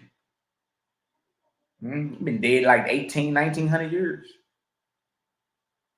All right, now this may be too spooky for some of y'all, but look, all I'm going to say is the only way you can know if it's true or not is read the testimony and then, you know what I mean, do your research from there. You see? Now watch this. Watch this. I greet you, sir. Centuries have rolled away since I passed from my earthly labors. There are things in the spirit life that are too deep for mortal comprehension. Away in the higher realms of spirit life, there are prepared for you such stores of spiritual manna as you cannot conceive of. That's hard. Which will be poured down upon you as soon as you open up the conditions that will render this possible. You're like, look, all that's waiting on you. You got to fulfill the conditions. Look at this. Look at this. The obstructions to this event is not so much in spirit life as among mortals, on account of the density of your organism as compared with the spirit organism. You have the atmosphere around so psychologized that it is wonderful that a refined spirit can come to you at all. To do so, for such a spirit is like a strong swimmer almost exhausted by buffeting a swift current. For a sensitive and refined spirit to force itself back to earth and manifest through a medium is in every way more exhausting. To this point, the control of the medium seemed imperfect. This is preliminary to what I want to say to you at this time. Remember, this is Josephus in spirit after he'd been dead for millenniums, definitely centuries. My life was an eventful one. I lived at the time of the final overthrow of the Jewish nation, which was foretold by our seers, clairvoyants, and trance mediums. I am here today to testify in regard to a question which is of vital importance to humanity and to untold millions of spirits also. It is in relation to the correctness of the doctrine of salvation through a savior. It has been claimed by historians and writers that I was an Ebionite Christian. Look what he say. Look what he say. I positively deny the truth of that statement. I was of the sect of Pharisees, and at no time leaned toward the Sadducees or to the doctrines of the who? The Essenes. That's one thing you're gonna notice in these spirit communications. They all mention the Essenes. All of them. They are. None of them are saying the Essenes ain't there. None of them. You feel me? They just like this whole Christianity and this Jesus of Nazareth y'all talking about, man. What is that? I lived to see my nation dispersed and scattered. At the time when I wrote my histories, there was no such man as Jesus of Nazareth, a doer of wonderful works. Ain't that what we just read? Because in Josephus, it speaks of Jesus and says he's a doer of wonderful works. Look what Josephus is saying in spirit, though. He like, look, let me tell y'all this because this is of vital importance. Millions of souls are enslaved or bound to this deity. At the time when I wrote my histories, there was no such man as Jesus of Nazareth, a doer of wonderful works. And any person of ordinary comprehension can see that the passages in which it is said, I referred historically to such a man, was fraudulently, how do you say that? Fraudulently interpolated by some Christian copy of my history. Ball game, boy. What is we even talking about? That passage that we just read in Josephus about him saying that Jesus was a great man and a doer of wonderful works. He just said it was fraudulently interpolated by some Christian copier of my history. Look at this. Look what he says. Look what he says. First, it interrupts the narrative with which I was writing at the time. And the second place, I always give all the facts that I could glean concerning those persons of whom I wrote. And if so important a person as this Jesus has been represented to have been, had lived at that time, I would have given a full description of him. I would have given a full description of him. There were no Christians at the time of my retirement from public life in the year 100. Y'all heard this? Remember what we reading? What are we reading? Malachi? Antiquity Unveiled. Ancient voices from the spirit realms. disclose the most startling revelations, proving Christianity to be of heathen origin. Y'all, this is stamped in the Library of Congress, March 15th, 1893.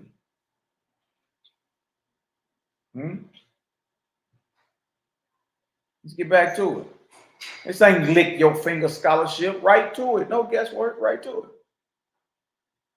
He straight tell you in the spirit. I never wrote about none of that. Was fraudulently interpolated by some Christian copier of my history. First, it interrupts the narrative which I was writing at the time. In the second place, I always give all the facts that I can glean concerning those persons of whom I wrote. And if so important a person as this Jesus has been represented to have been and lived at that time, I would have given a full description of him. There were no Christians at the time of my retirement from public life in the year 100. In the reign of Trajan, Christianity was the subsequent outgrowth. Christianity was the subsequent outgrowth of all the mystical religious systems previously existing. Christianity was the subsequent outgrowth of all the mystical religious systems previously existing. If any person will attentively examine the four gospels,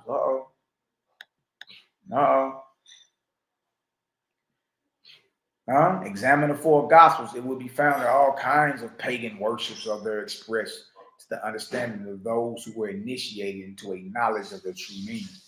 And the final secret of the whole affair is to be found in the blue vault of heaven, being none other than a modified Sabianism, the worship of the sun, moon, planets, and stars. The Jews were in many respects the same, and their idolatry consisted in symbolizing the signs of the zodiac. So general was this kind of star worship at the outset of the so-called Christian movement that the founders of that religious system at first was slightly deviated from the older religious teachings. But as that system struck deeper, they sought to disguise by chicanery and interpolation of new expressions in the writings of the older authors the nature of their religion in order that the masses should never know that important fact. There is no priest, no clergyman living today. Listen to this. There is no priest, no clergyman living today who can deny what I have here set forth. If they tell the truth, the only alternative for those who still persist in this work of concealment is whether they will confess this truth before mortals or whether they will wait to be forced to confess it before the immortal spirits. It is only a question of time. You hear what Josephus saying in the spirit now over this way? If you want to rise higher, you got to come up off all that darkness.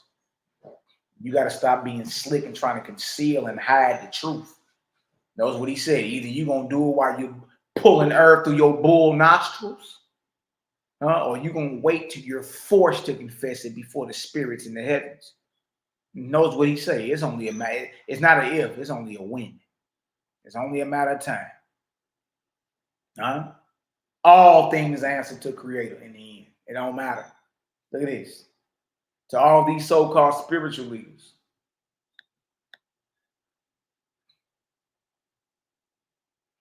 I would say you will have to return to the only religion ever given by God to man, and that is direct communion with the Spirit. And that is direct communion with the spirit world, pure and uncontaminated with pride and selfishness. This is the Christ.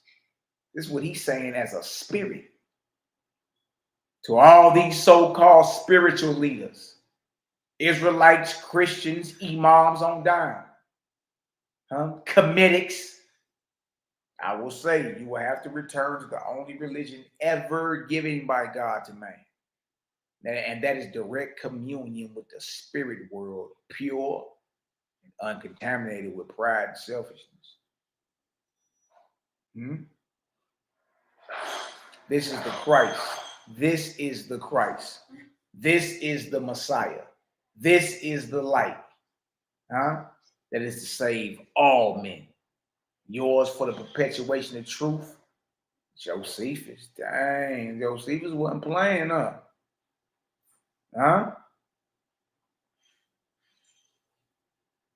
Josephus wasn't playing. Dang. Look at it. Referred to the Encyclopedia Britannica and McClintock and Strong's Ecclesiastical Encyclopedia. We especially invite the attention of our readers to that most remarkable communication from the spirit of Josephus. So it's letting you know to verify, you gone? All right, baby, say to verify the validity of this spiritual session or communication that went down.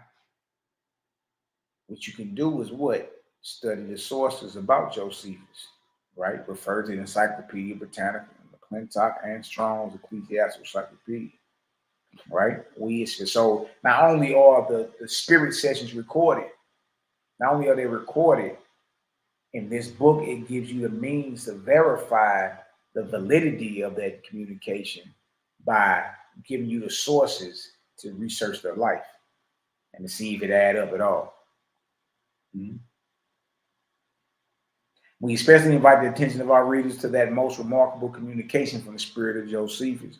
Read it again in the light of what is said of him and his works by Christian writers, and doubt, if you can, its authenticity. It leaves nothing that has been doubtful concerning Josephus and his writings unexplained. To suppose it is the work of the medium's mind or our own who took down the words as they fell from the medium's lips is preposterous. The medium was insensibly entranced, and we were so busy writing as to have no time to think of anything else. After nearly 1,800 years in spirit life,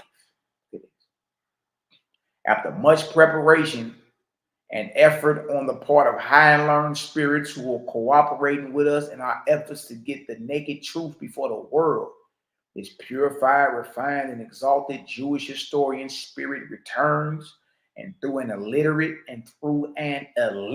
medium, wow, imparts the most important information that has ever come to mortals. Look at this. Look at this. It said the medium was even illiterate. The spirit of Josephus testifies most positively that for the first 100 years of the Christian era, nothing was known of such a person as Jesus of Nazareth, and nothing known of any religion called Christianity, nor of any sect called Christians. In the face of that spirit testimony, the authenticity of which cannot be successfully questioned, we ask what earthly reason there can be to cling to the idea that Jesus Christ had an historical or personal existence. The communication settles the question. Look at this. It is. The communication settles the question as to why Josephus wrote nothing concerning Jesus of Nazareth. That reason was that no such person lived in the only period of the world's history in which such a man could have lived. The charge, therefore, that Josephus was governed by prejudice and taking no notice of Jesus and his alleged history falls to the ground.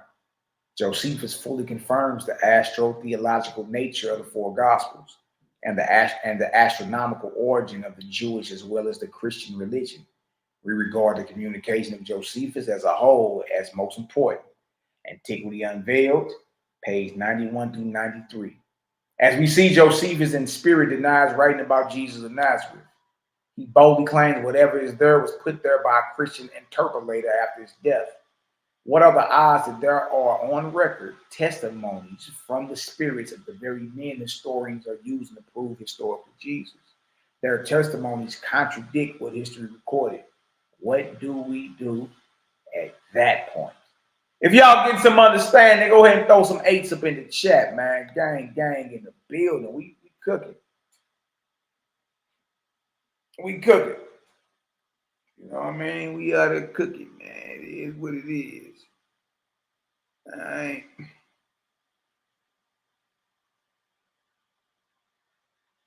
We throw some 8s up in the chat, baby. We cooking. And don't worry, as we get on down, we gonna show. We gonna show. Right? Could there have been a God created? Wouldn't be the first time. A lot of y'all have heard of Serapis before. You know what I mean? Well, Serapis is a made-up god under the Ptolemies, right? That was commissioned during when the Greek Septuagint was being brought forth. They brought up a god named Serapis. They combined Osiris and Apis the bull and named him Serapis. Came up with an image of form Came up with a savior complex for him. Had a Greek pharaoh that was sitting around that was supposedly in his image. Man, yeah, they've been making gods up. They've been making gods up. Right? But Malachi, are you saying there wasn't no Yeshua at all? That ain't even what I'm saying. But look, in this day and time and in this hour, you can't be afraid of any truth. Any truth. Like, if you don't believe me, then I mean, you still gotta rectify the fact that Jesus is born a decade apart. He's birthed twice in the New Testament. Birthed twice, born at 2 different times. Matthew 2, born during the days of Herod. You know what I mean? Luke chapter 2, born during the days of the census, which occurred, the death of Herod and the census of Quirinius occurred a decade apart.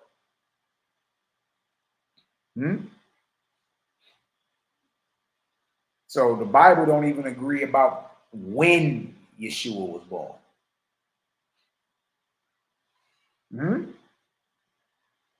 So we can start with Bible first. The Bible don't agree when Jesus was born. All right. Then we go into something different, you know what I mean? Okay, let's see what else is out there. All right, watch this. Let's get into this.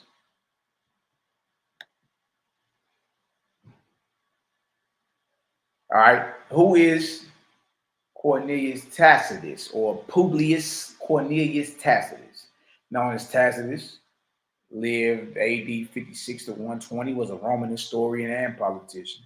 Tacitus is widely regarded as one of the greatest Roman historians by modern scholars.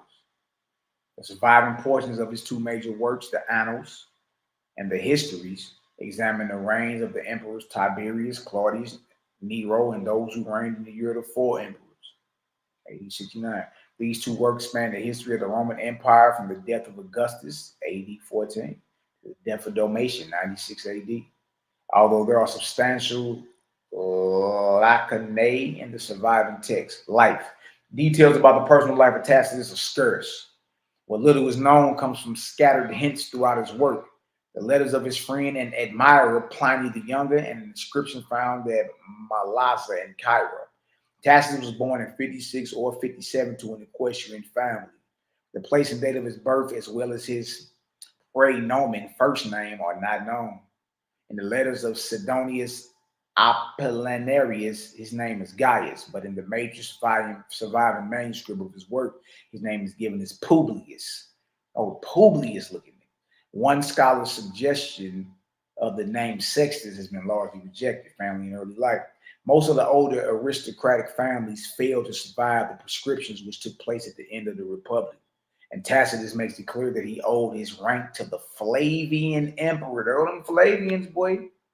Who are the Flavian emperors? Vespasian, Titus, Domitian, the ones who sacked and destroyed Jerusalem, the ones that Flavius Josephus sold out to. Notice who Tacitus is saying he got his rank from. The Flavian emperors. And his history's 101. Them Flavians right there with the foreman of this thing, man. The claim that he was descended from a freedman is derived from a speech in his writings which asserts that many senators and knights were descended from freedmen, Annals 1327. But this is generally disputed. There you go right there. They got something about having a chest out, man. Statue of Tacitus outside the Austrian Parliament building. But you know, when he was born, when he died, his works. All right, now let's examine the passage in his writings about Jesus of Nazareth. Let's look into it. Now, we ain't holding nothing back. Let you know where you can go find it and everything. Look at this. Tacitus' reference to Jesus and Pontius Pilate is found in his Annals, book 15, chapter 44. All right. I want to hear nothing about ain't no sources going down. All right. Look at this. Nero, to divert suspicion from himself, designated as culprits and punished Christians, a class hated for their abhorrent superstitions. Christus, look at this. Christus, the founder of that name, has suffered the extreme penalty under Tiberius Pontius Pilate, the procreator.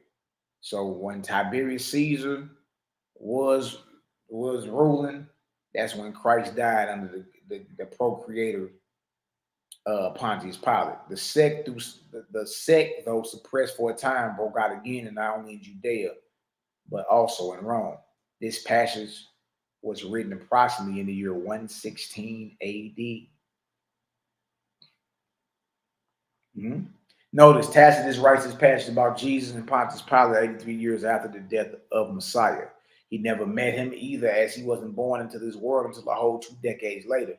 Any information he's writing, he would have had to source either earlier Roman records or an invented tradition. So we back to Antiquity Unveiled. What does Tacitus say in Antiquity Unveiled? About Christianity or about Jesus Christ? They scared of this book right here, boy. They scared of that. That right there shuts it all down. You know what I mean? Like, I'm saying, like, this would have shut the whole debate down that Jabari was having with, because every source that they went to already in spirit gave a testimony on record about their role in Christianity and Jesus and all that. You talking dealing with cats been dead 1,800 years. See that? 1,800 years.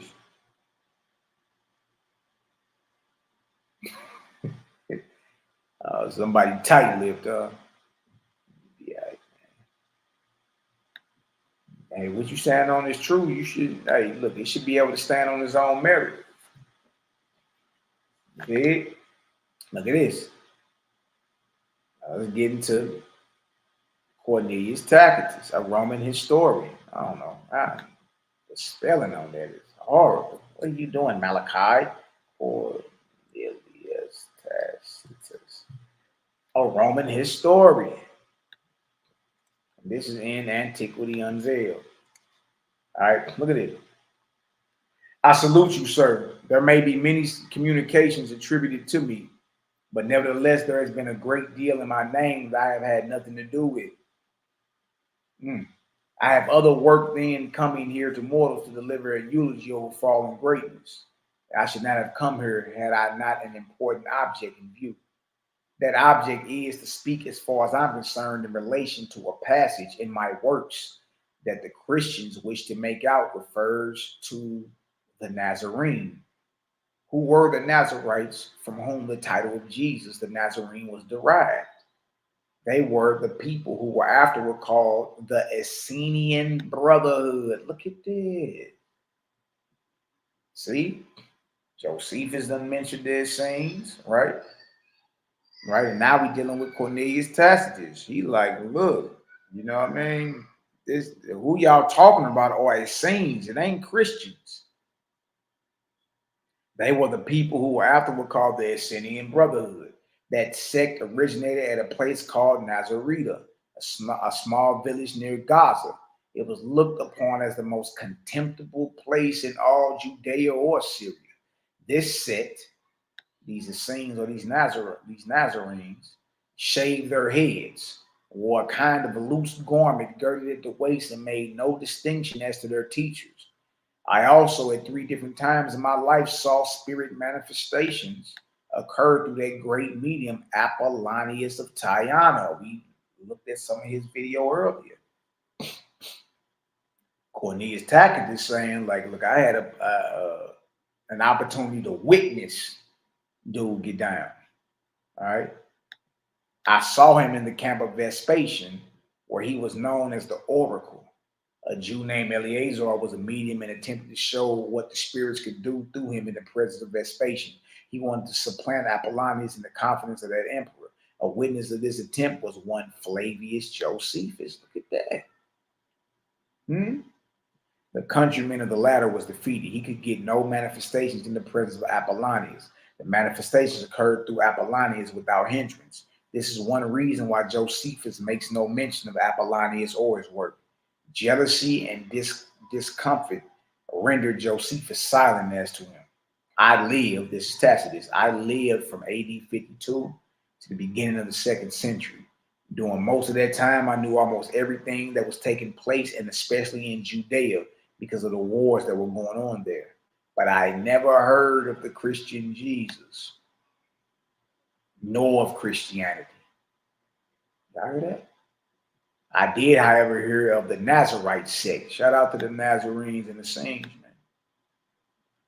See, and that's the literature. That's the sect that led me to read Owaspy. Because Owaspy tell you that Yeshua was of the Essene Brotherhood. And we got these same, well, and let's trip off this. This ain't Owaspy and this ain't Bible. This antiquity unveiled. And these spirits of these men who historians use to validate the historicity of Jesus Christ all have already in spirit through mortal mediums given their testimony about Jesus Christ and Christianity. And they all are saying, look, no, we talking about the Essenes. He come out and say the Nazarite sect. I ever hear of the Nazarite sect, salute, who changed their name about AD 66 to that of the Essenian Brotherhood. And we all know Owaspy calls an Essene what? A newborn spirit. Spirit man. S-man. I see that? My name was C. Cornelius Tacitus, Antiquity Unveiled, pages 173 through 174. Tacitus in spirit admits no such thing as the Christian Jesus. He acknowledges the Nazarite sect and how essentially they are saints. Wow. If you're getting some understanding so far, go ahead and throw some 7s up in the chat, man. That Antiquity Unveiled is a game changer. You know what I mean? Ooh, wee. That deal is a game changer, boy.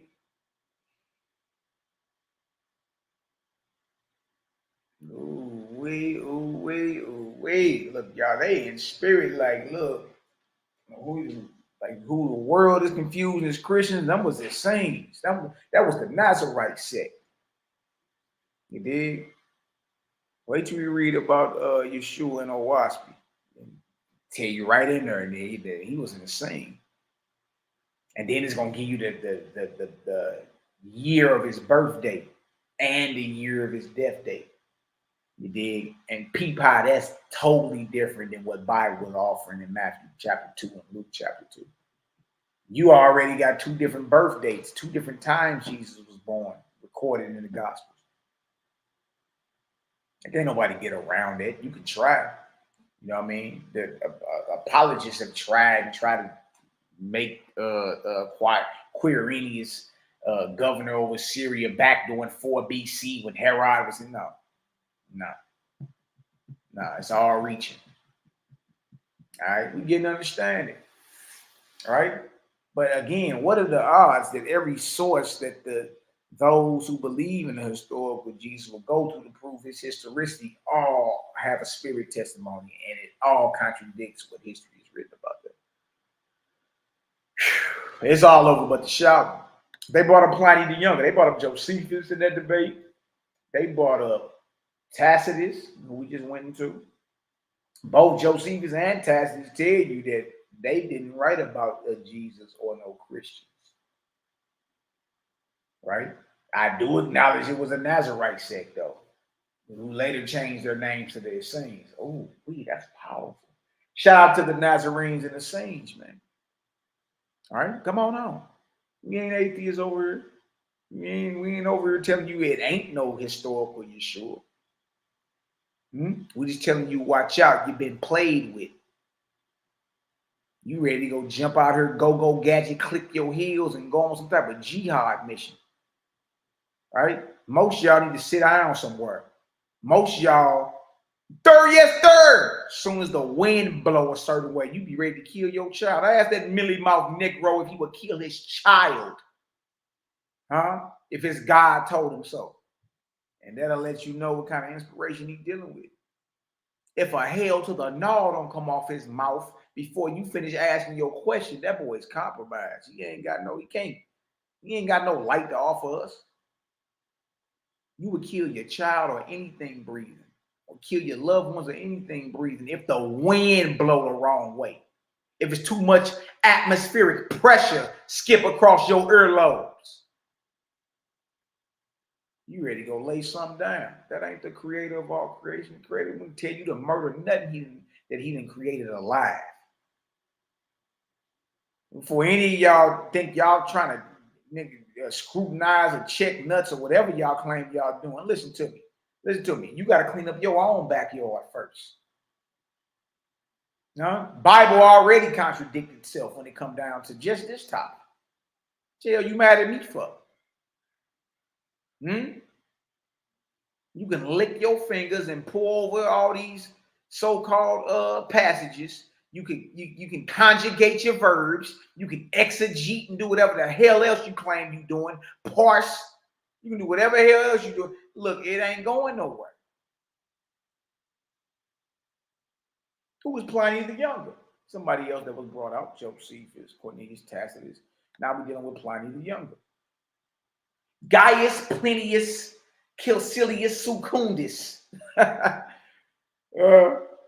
known as Pliny the Younger, was a lawyer, author, and magistrate of ancient Rome. Pliny's uncle, Pliny the Elder, helped raise and educate him. Pliny the Younger wrote hundreds of letters, of which 247 survived, and which are of great historical value. Some are addressed to reigning emperors or the notables, such as the historian Tacitus, who we just read about. Pliny served as an imperial magistrate under Trajan, and his letters to Trajan provide one of the few surviving records of the relationship between the imperial office and provincial governors. Pliny rose through a series of civil and military officers. The curses honor him. He was a friend of the historian Tacitus and might have employed the biographer Suetonius on his staff. Really? That's who wrote the 12 Caesars. Pliny also came into contact with other well-known men of the period, including the philosophers Artemidorus, Euphrates the Stoic during his time in Syria. There go There go Pliny right there. None of these are Bantu Negroes from the Congo. See when he was born, 61 AD. See when he died, 113. Well, let's examine the passage in his writings about Jesus of Nazareth. Pliny the Younger's letter to Emperor Trajan regarding Christians is found in his epistle, Book 10, letter 96. The date of this letter is approximately when? 112 AD. Again, y'all, 80 to 90 years after Jesus died, according to what? The biblical or Christian tradition. That's what Jabari was cooking them on. Everybody you bring out cannot be a primary concerning his life because they never met him. You never met him. Closest you got is Paul. He was writing earlier than even the Gospels. But Paul never met the literal Yeshua either. Look at this. Here's the relevant passage. Those who were accused of being Christians and confess are ordered to be executed, regardless of whether they confess their faith or not. I thought it necessary to punish those who admitted being Christians, even if they claimed to have renounced their faith. They affirmed that their only crime or error was that they were accustomed to meet on a fixed day before dawn and to sing a hymn to Christ as to a God. Y'all listen. All the testimonials are saying that they were worshiping Christ. Worship. Even in the story of his birth, the wise men show up to worship him. They sing a hymn to Christ as if to a God, and to bind themselves by an oath, and not to commit any crime, but rather not to commit theft, robbery, or adultery, not to break their word or to refuse return the positive as to do so. After this, they would disperse and meet again for a common meal, innocent in nature. As we see, this letter is written 79 years after the death of Jesus of Nazareth, circa 33 CE. However, one will always argue that the actions of the followers prove a historical personage. I agree. I mean, if the passage that he's writing is true, then it wouldn't be something to deny the history of Yeshua. Look, the fact that he calls them Christians and even admits they worship Christ as God leans more toward a historical figure. It does. Let's get back to Antiquity Unveiled. Ancient voices from the spirit realms disclose the most startling revelations, proving Christianity to be of heathen origin. Truth crushed by priest shall rise again, published in 1892. Pliny the Younger. What does he say in spirit? What does he say? Look at this. Look at this. Hold on a second. Look at this right here. A lot of y'all probably scared of this book right here. But if you stand on truth, ain't nothing to be scared of. It's the worst thing that happen. You're going to find out you're doing something wrong and correct yourself. Now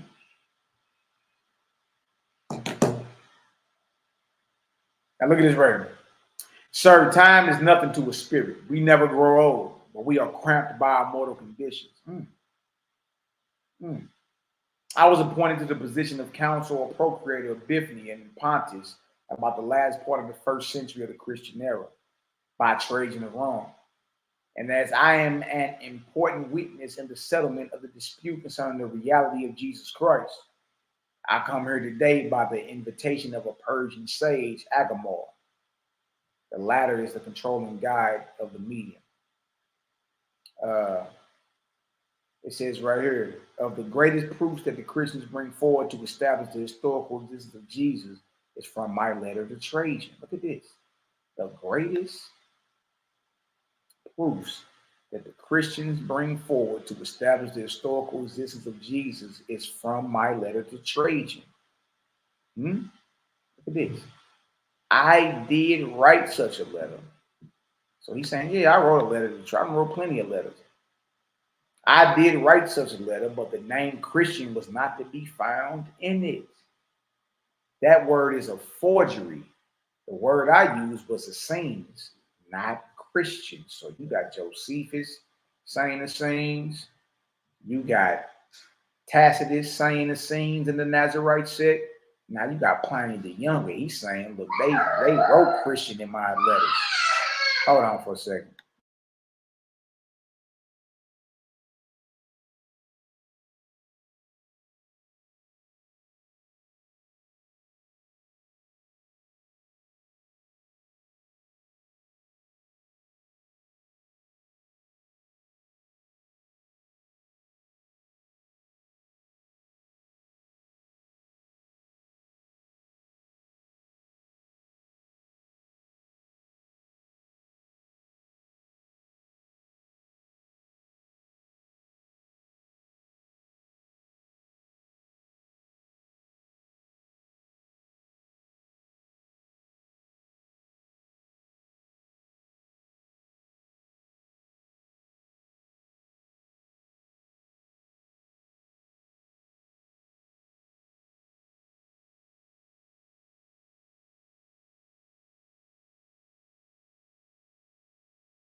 My bad, y'all. Y'all know the inmates be trying to run the asylum. Can't have that. All right, let's get back to it. Let's get back to it for a quick little taste.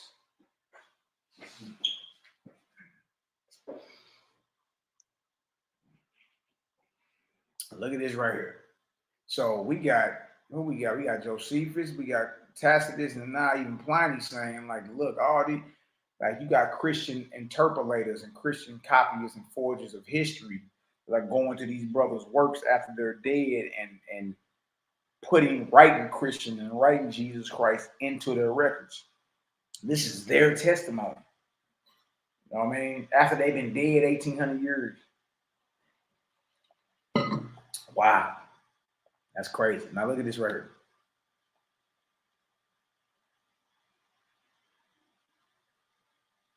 Start back right here. Look what it says. It says the greatest proofs that the Christians bring forward to establish the historical existence of Jesus is from my letter to Trajan. I did write such a letter, but the name Christian was not to be found in it. That word is a what? That word is a forgery. The word I used was Essenes. Shout out to the Nazarenes and the Essenes, man. The real faith is doing that era. The real Israelites doing that era. That word I used was Essenes, not Christian. The cause of my inquiry and nature and customs of the sect calling themselves Essenes was they were what you moderns call communists. He was like, I was writing with Trajan because these cats are communal. You know what I mean? Shit, they got all things in common and all type of crazy stuff. So you said the nature and customs of the sect calling themselves Essenes was that they were what you moderns call communists. And Trajan wanted to know whether they interfered with the rights of other people. I found them a very quiet and inoffensive class of people holding everything in common. Look at that. He's saying that in spirit. Huh? Look at this. And so I reported to the emperor. I had no knowledge whatever. I had no knowledge whatever of the so-called Christian religion. I do not come here in malice to get this communication, but I do come because I wish to testify to the truth. See, even look, a lie follows you even once you cross over. You got to clean that up. See, all this is going with what YHWH'S be telling you. Right? Either you going to confess and get rid of that darkness now, or you're going to be forced to do it when you cross over. It's only a matter of time. Why you think we go so hard? The security gang goes so hard at mopping up these streets? We got a lot of shit to clean up, man. A lot to clean up. I know I do. I got a lot to clean up, man. You feel me? So that's what you're seeing through these spirit communications. They're letting it all go. They come in and testifying the truth because that lie will bind you when you cross over. You'll be bound. Can't even go nowhere. Huh? You know how many billions of souls are in bondage because of this lie?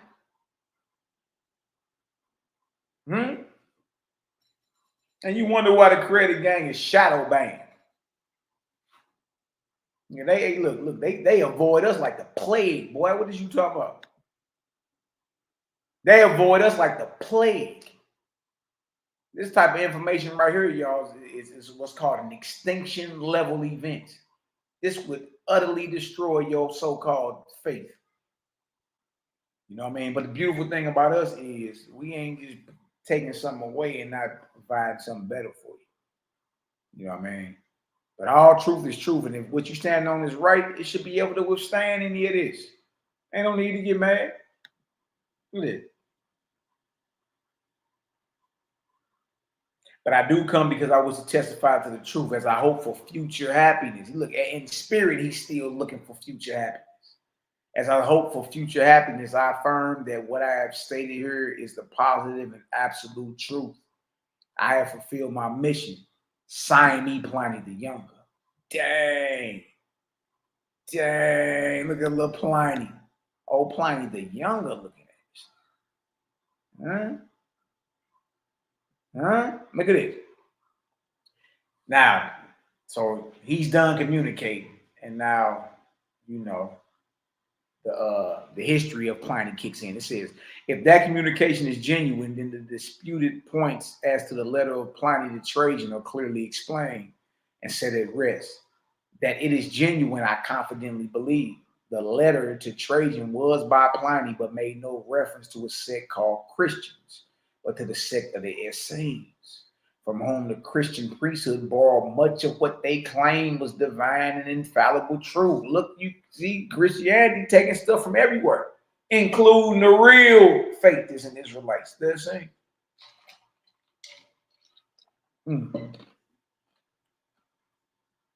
The Essenes were not Christians. You heard it? The Essenes were not Christians, having existed as a sect long before the alleged birth of their God-man. YHWH's says the same thing. The Essenes were already in order by the time Joshua was born. Refer to Biography University for sketch of Pliny the Younger. For letter, refer to Biblical, Theological, and Ecclesiastical Encyclopedia, McClintock and Strong. Who can read that letter attributed to Pliny as set forth in the above work and believe that he, the friend and proconsul of the beneficent General Trajan, ever wrote it? From beginning to end, it bears the marks of the pious errors of the Christian priesthood. Wow. Who sought to find or produce some plausible historical evidence that Jesus had an existence at some time and in some place, but they have manifested greater desperation of ever being able to produce such evidence, and seeking to make Pliny a witness for them than we suppose possible. These pretended Christians of Bithynia and Pontus, Pliny is made to tell us worship the image of Trajan and the statues of the gods, and that the temples of the pagan Romans, which had been almost forsaken, began to be more frequent.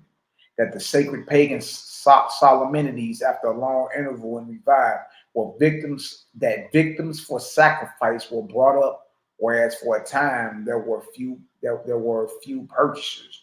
What kind of Christians were those?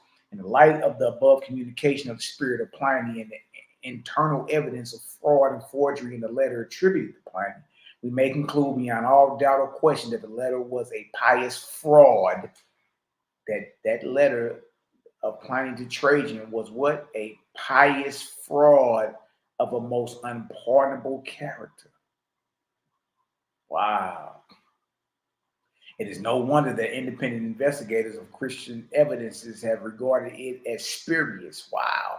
Pliny says he did write a letter to Trajan reporting the result of his investigation of the practices of a religious sect of communists calling themselves Essenes, made at the request of the Roman Emperor Trajan, and that he found them a quiet, inoffensive people. That this is certain, the historical character of the Essenes will show. And out of these few facts, the spurious letter was manufactured. Is there any limit to the baseness of the founders of the Christian religion?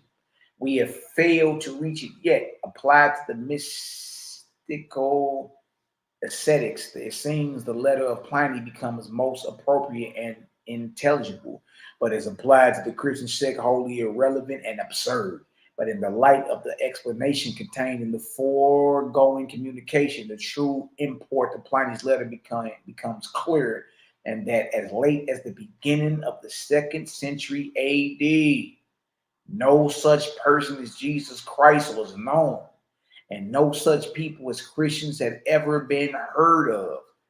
Thus do facts pile up to show the magnitude of the religious fraud that under the title of Christianity has been practiced upon the civilized world.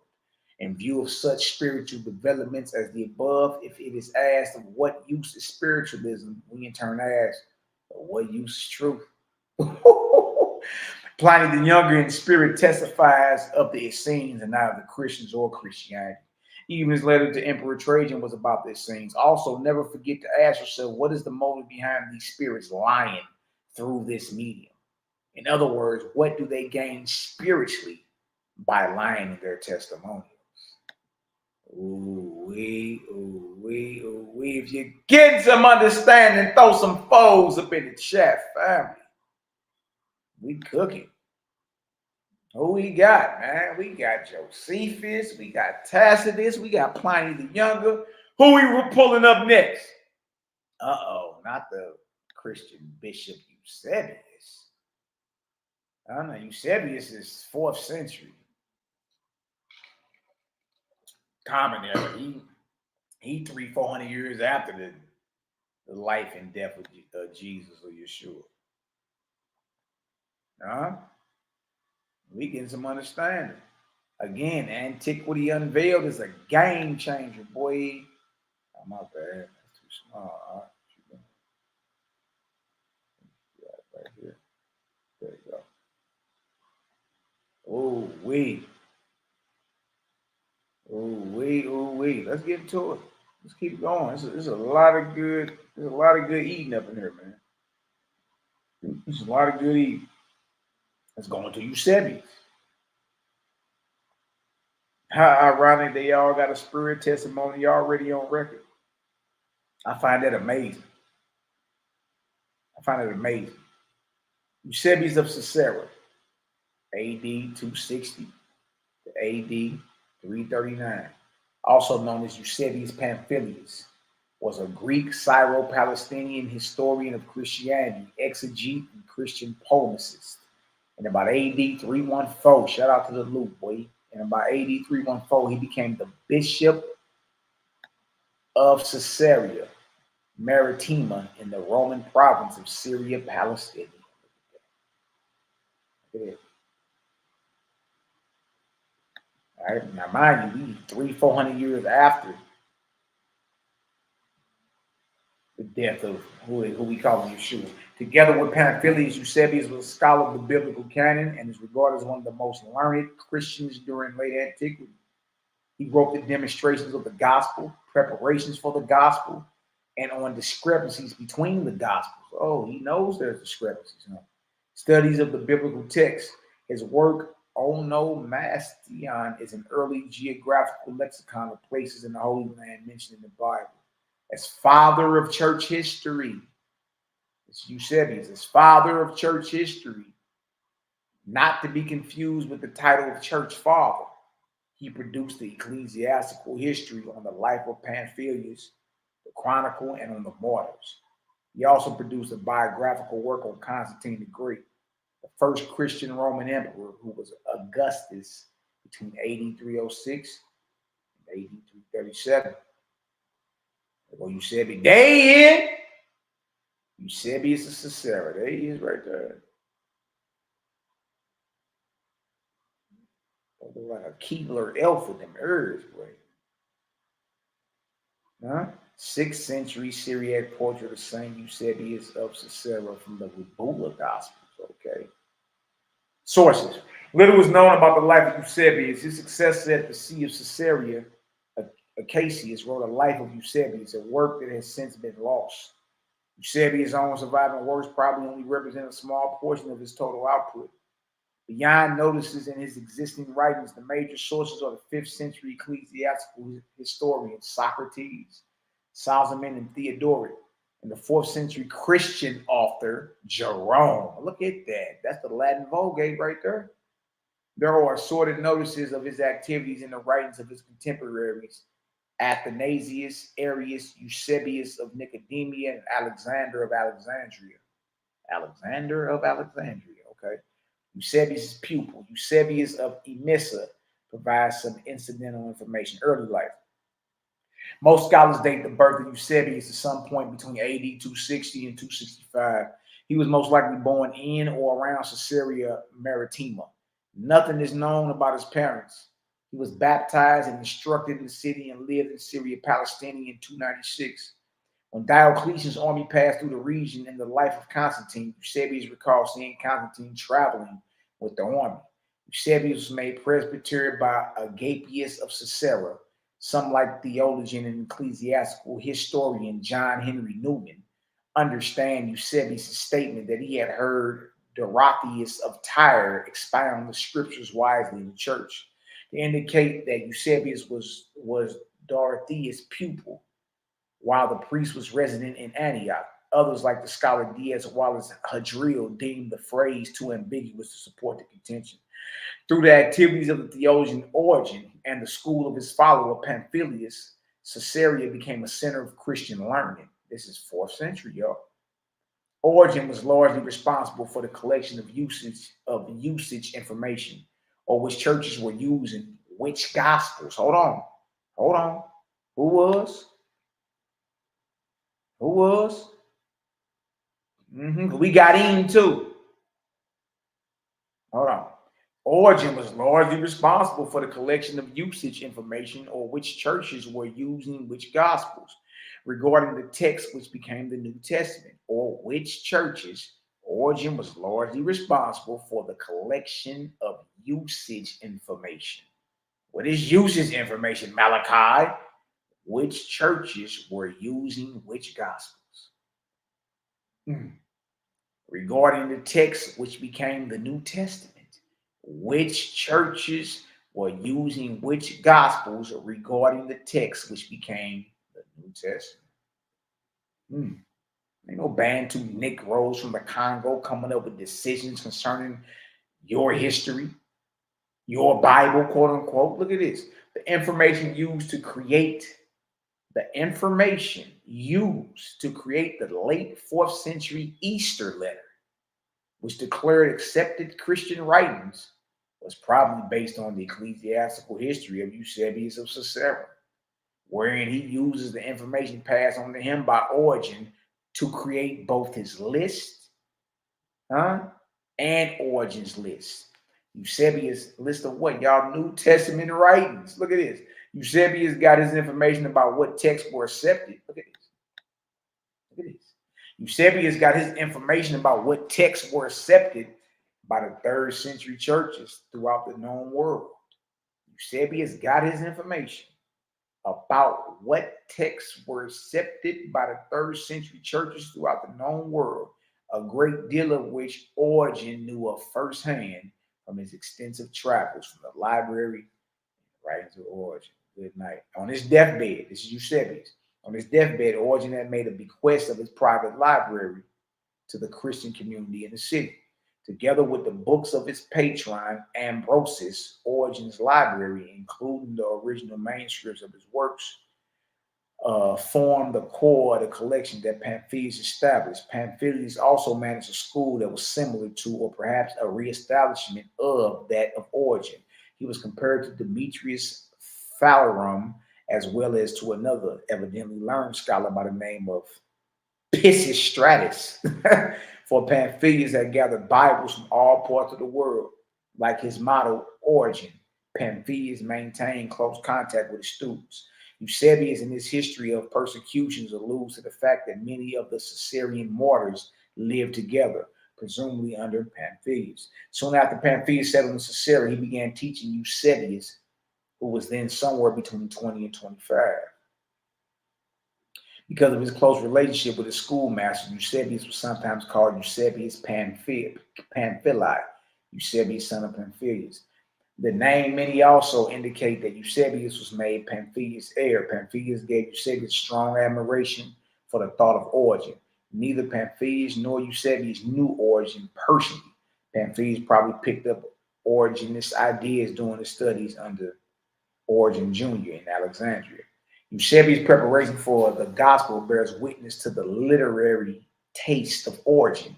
Eusebius quotes no comedy, tragedy, or lyric poetry, but makes reference to all the works of Plato and to an extensive range of later philosophic works. Not Plato. Not Plato. Largely from Middle Platonus from Philo, right? Philo was definitely a student of Plato. Largely from Middle Plotinus from Philo to the late 2nd century. Whether its secular contents, the primary aim of Origen and Pamphilus' school was to promote sacred learning. The library's biblical and theological contents were more impressive. Origen's Hexapla and Tetrapla, a copy of the original Aramaic version of the Gospel of Matthew, clarification needed, and many of Origen's own writings, marginal comments in existence. Manuscripts note that Pamphilus and his friends and pupils, including Eusebius, corrected and revised much of the biblical text in their libraries. Look what they doing. You can't say they ain't had their hands on Bible, boy. Look what they doing as late as the 4th century. Pamphilus and his friends and pupils, including Eusebius, corrected and revised much, that means most of, the biblical text in their library. These is not bands from niggas from the Congo, man. You mean the Bible just been preserved and without any flaws? And man, look, you knew all the hands that been passed through. And look, y'all, they giving it right up, right online, right on Wikipedia. Look at this. Their efforts made the hexaplerik Septuagint text increasingly popular in Syria and Palestine. Soon after joining Pamphilus' school, Eusebius started helping his master expand the library's collections and broaden access to its resources. At about this time, Eusebius compiled a collection of ancient martyrdoms, presumably for use as a general reference tool. In the 290s, Eusebius began work on his most important work, the ecclesiastical history, church history, a narrative history of the church and Christian community from the apostolic age to that time when the apostles was living to Eusebius' own time. At about the same time, he worked on his chronicle. What? A universal calendar of events from the creation to, again, Eusebius' own time. Eusebius even came out with his own calendar. Came out with his own histories from the apostolic age on up. And ask yourself, what is he using? All you got is Josephus. What else you got? And then he came up with a universal calendar, going all the way back from creation all the way up to what? 4th century of the Common Era. Look at that. He completed the first editions of the ecclesiastical history and chronicle before 300. Wow, that means at the whatchamacallit, he was already, his calendar was already in play when the Council of Nicaea went down. Who's that right there?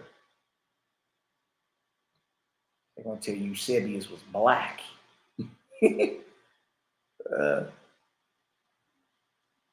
Yeah, this is the Ethiopian literature.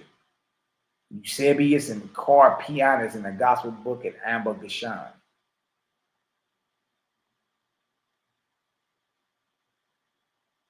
Look at this. Eusebius of Caesarea is a prominent early Christian historian who wrote extensively about the life and times of Jesus. His most famous work is Ecclesiastical History, which was completed around the year 325 AD, around the Council of Nicaea. While Eusebius does not quote a specific passage from an earlier source, look at this. Look at this. So where he getting his information from? Look at this. While Eusebius does not quote a specific passage from an earlier source about a historical Jesus, he does cite the Testimonium Flavanium, a passage from Josephus, Antiquities of the Jews, that mentions Jesus. We just read that, right? This passage is considered a significant historical source, though its authenticity has been debated. What authenticity? The passage in the Antiquity of the Jews that Josephus allegedly wrote about Jesus.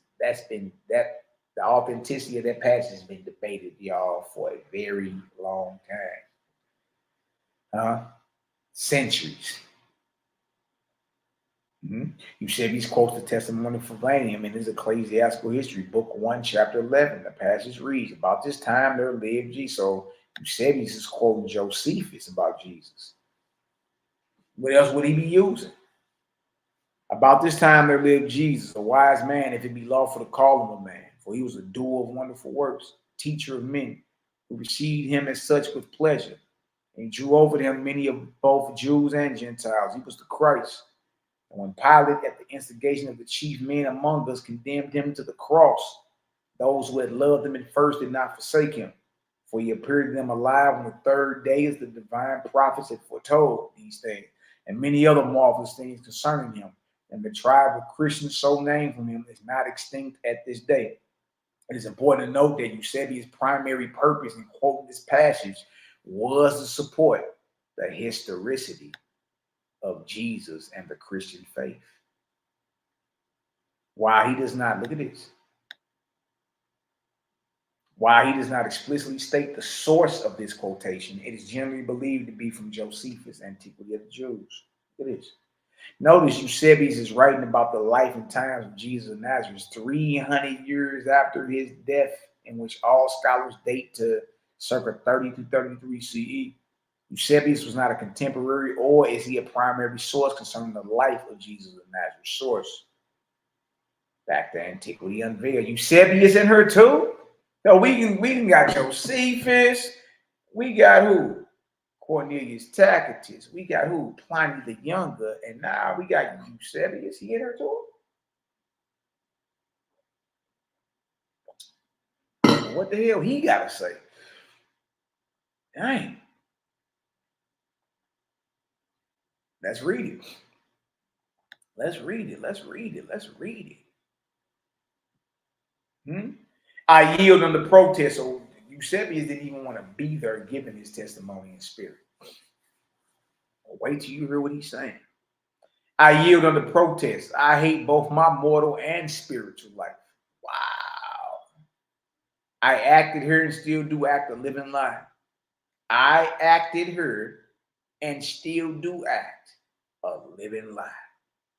The prince of interpolators, forgers, and plagiarists now inhabits the organism of this man before you. Wow. Wow. Curse you and your book, but I will have, I suppose, to get my name in it. I have fought these spirit powers during 2 long years before they got me here tonight. I am fast in the net of truth. I'm not bad, though I be the forger of the passage in relation to Jesus Christ and Josephus. See, so some people believe that, remember Josephus in here was saying that a Christian copier put that quotation about Jesus in his writings. Some people believe it's Eusebius. Look what he says. He says, I am fast in the net of truth. I am not bad, though I be the forger. I am not the forger of the passage in relation to Jesus Christ in Josephus. I merely copied it. He said, I ain't the one that put it in there. I ain't the one that put the passage about Jesus in the writings of Josephus. I only copied it. Justin Martyr, Justin Martyr was the man who did that. Justin Martyr is the one, according to Eusebius in spirit, is the one who interpolated Jesus into the writings of Josephus. It was Justin Martyr, according to Eusebius. Eusebius said, I just merely copied it. I'm not the one that forged it, though. I merely copied it. Justin Martyr was the man who did that. In his epistle to Antonius Pius, begging that he would not persecute the Christians on account of the similarity of the Christian with the pagan god. In chapter 2 of my ecclesiastical history, you will find the sentence, as near as I can give it to this man. Curse me if I was not washed, I would lie to you. He do not want to be here. Look what he said. He said, as can give to this man, that the epistles and gospels of the ancient therapeutic are the epistles and gospels of the present day. And another thing I was compelled to say in my history was that the gospel of Jesus Christ was neither new nor strange. There is a book existing that will settle this anti-Nicene library question, and what it is and where to find it will be told here tonight by a spirit who will follow me. There is no bishop, archbishop, cardinal, nor pope that is not tampered with everything that could throw light upon Christianity. Oh, we. Look what he say. Look what he say. There is no bishop, archbishop, cardinal, nor pope that is not tampered with everything. That is not tampered with everything that could throw light upon Christianity. It had its origin with and was founded by Apollonius of Tyana. There you go again. Keep reading about old buddy and his principal exponent, or one who did most to spread it, according to the manuscripts that I copied from. According to the manuscripts that I copied from, was Ammonius Saccas. I think from my reading of them that he added the Egyptian Alexandrian element to the Hindu originals. What are we even talking about here, man? Huh? That is, he modernized them to suit the Egyptian schools of thought. All the epistles and gospels are in reality the creation of the Christian priest. You all hear what Eusebius is saying? Do y'all hear what this man is saying in spirit? And mind you, he don't even want to be there giving this testimony.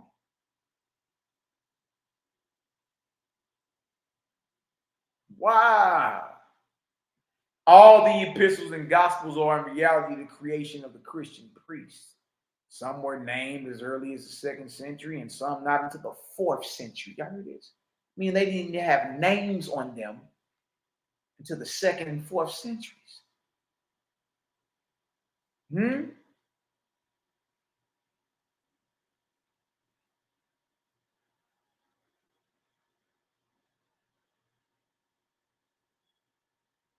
Dang, that is crazy. It is right here. Here the spirit stooped or stopped to say, in the first place, I hate to give this communication. He was urged to do it without reluctance. He answered, it is a surrender of power.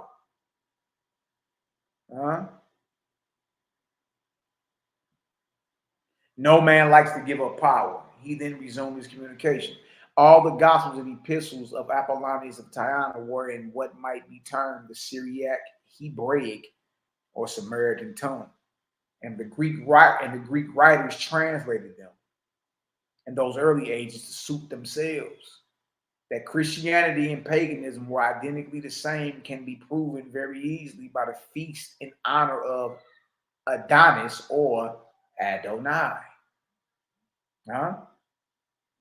which the Christians adopted.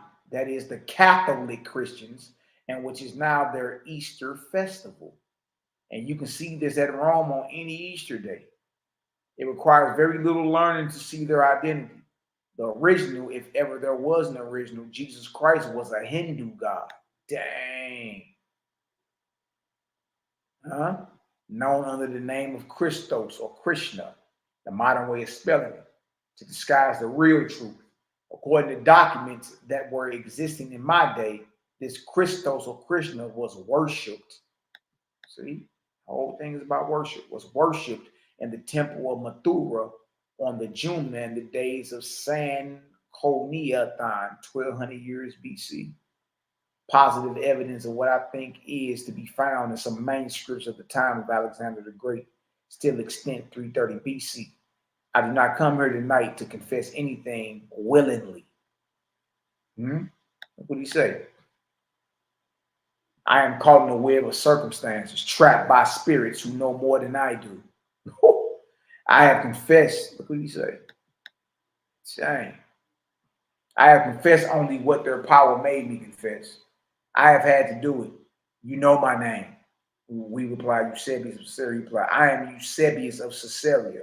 But to me, this is the worst experience I have ever had to undergo. I would rather have spent 100 years in hell than to have acknowledged what I have done here. Dang. Dang. Dang. That's crazy. Look at this right here.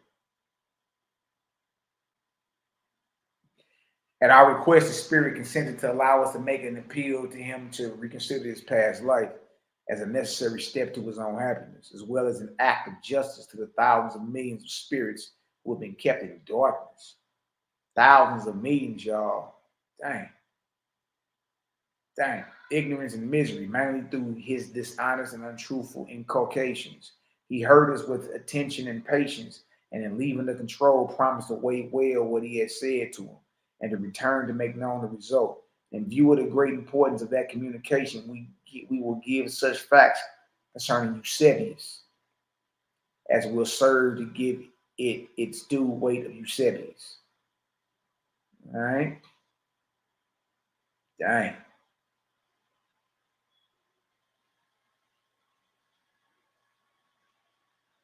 All right, that's Antiquity Unveiled, pages 141 to 143. Eusebius' testimony is smoking hot as a spirit being. For one, he doesn't want to testify, and two, he is admitting the darkness that he is partially responsible for has enslaved millions of spirits once they cross over. He admits it was all false. Jesus the Christ was cooked up to go along with their agenda as the powers that be. Source, who's Origin? Just reading about Origin a little taste. Look at this. Origin of Alexandria, 185 to 253, also known as Origin Adamantius, was an early Christian scholar, ascetic, and theologian who was born and spent the first half of his career in Alexandria. He was a prolific writer who wrote roughly 2,000 treatises in multiple branches of theology, including textual criticism, biblical exegesis, and hermeneutics, homiletics, and spirituality. He was one of the most influential and controversial figures in early Christian theology, apologetics, and asceticism. He has been described as the greatest genius the early church ever produced. Y'all heard this? Dang. Origen sought martyrdom with his father at a young age, but was prevented from turning himself in to the authorities by his mother. When he was 18 years old, Origen became a catechist at the Didaskalium, the P. Diddy School of Alexandria.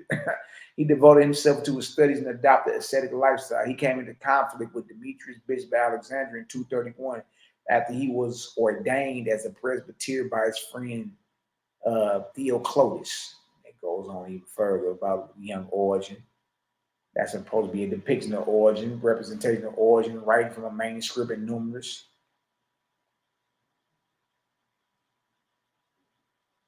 It is important to note that Origen's primary focus was on the theological implications of the Gospels rather than on historical verification. However, his frequent references to the New Testament as a historical source contribute to the early Christian understanding of Jesus as a historical figure. All right, it says right here, while specific page numbers and dates, okay, we got that right there. Source, back to Antiquity Unveiled. What does Origen have to say? Let's see what he got to say.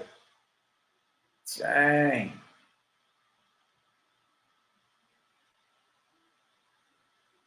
Now, let's look at this. Origen claimed to be a Christian father. Many people ask this question: why do you and the spirits coming through this medium keep constantly agitating the question, did Jesus Christ really live? To those who are free from this, or at least to many of them, it makes no difference. But to the millions held in slavery, this soul-killing doctrine, but to the millions held in slavery, and the soul-killing doctrine of redemption by his blood, this question is of vital importance. Look at this. Centuries of time have elapsed since I entered the spirit life. I was reared a pagan. I embraced this doctrine in my mortal life, but realized the foolishness of all this teaching. Before I entered spirit life, I regret that I ever wrote. Listen to what he's saying. I was reared a pagan. I embraced this doctrine in my mortal life, but realized the foolishness of all his teachings before I entered spirit life. Look what he say. Look what he say. I regret that I ever wrote one sentence toward fostering and upholding the so-called Christian religion. Look at that.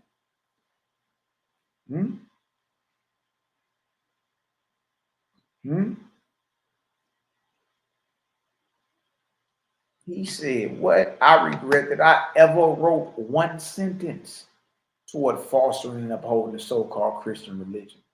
The misfortune has been this. The Christian priesthood have been careful to preserve everything that I wrote in favor of their religion, but they have been equally careful to destroy all my written denunciations of it, at least so far as they possibly could. I was young when I first learned of Christianity. It appealed to my ardent nature so strongly that it subjected my reason to a passion for religion, and especially for that religion. But as I matured in years, I became perfectly aware of the weak points of Christianity. And the more I studied it, the weaker the fabric became. And because I became an infidel to that foolish teaching, I was accused by my contemporaries of having relapsed into paganism. Good night.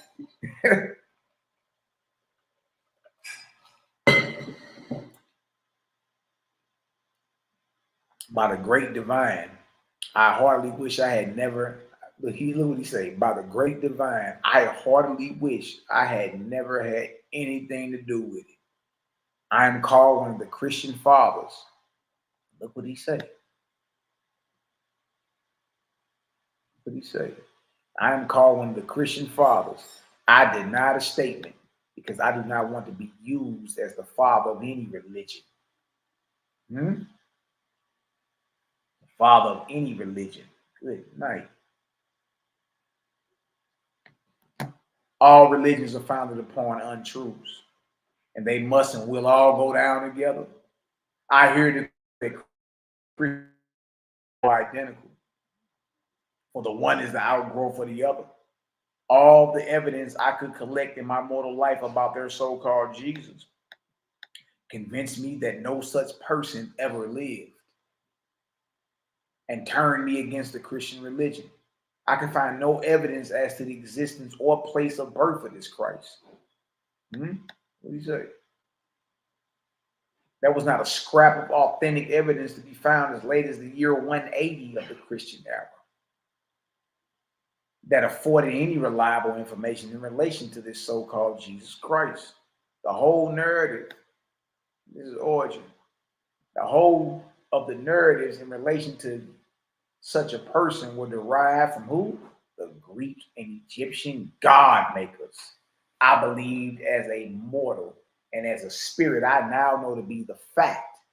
There never has been and there never will be, so far as I can learn as a spirit, any interference, whatever, between God and man. You heard this? I believed as a mortal and as a spirit, I now know to be the fact. There never has been and there never will be, so far as I can learn as a spirit, any interference, whatever, between God and man. But men and women have been interfered with by spirits, many of them with good purposes, but legions of them, the devils of the spirit life. It is these poison and dark and human spirits that hang like a whip of scorpions over the earth that last mortals for the errors they have made and are still propagating. I have acquired a true knowledge of these things as a spirit. Look what he say, boy. Y'all scared of these spirit sources. But trip off this Bible is supposed to be a spirit source.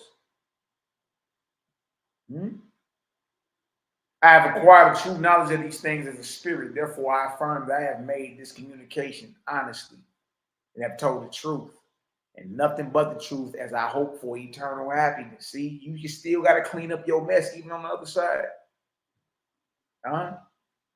In order for them to advance further, you got to clean up what you spilled, Jack. You got to clean up what you spilled or you ain't going nowhere.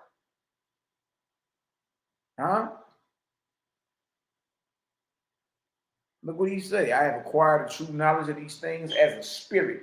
Therefore, I affirm that I have made this communication honestly and have told the truth and nothing but the truth as I hope for eternal happiness. I was known when here as origin.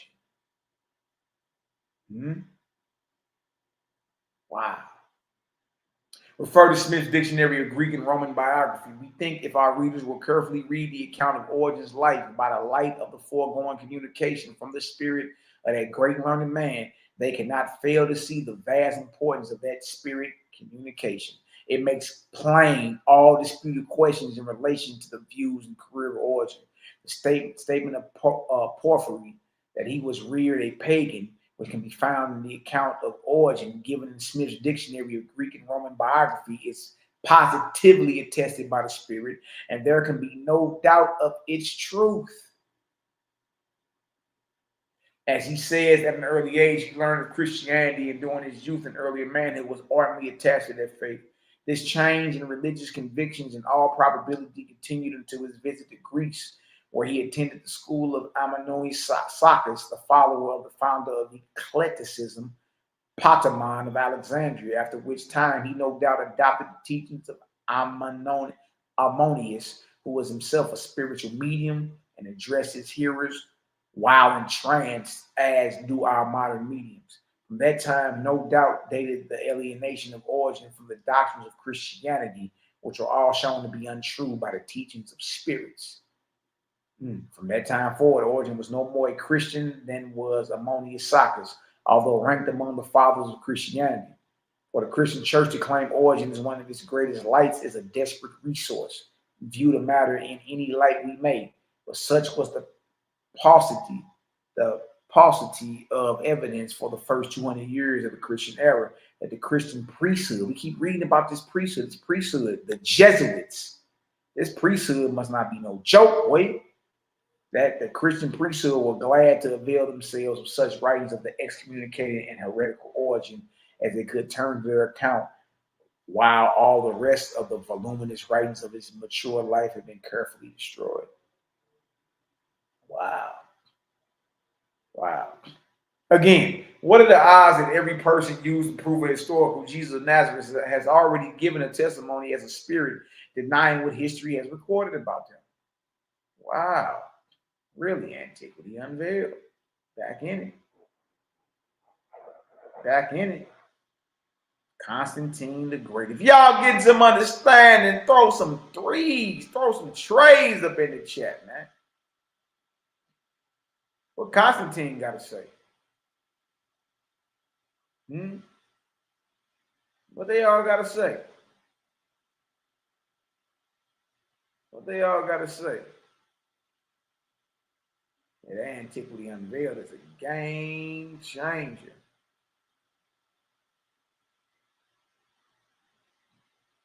Game changer. You know, some trays have been chatted. Good day.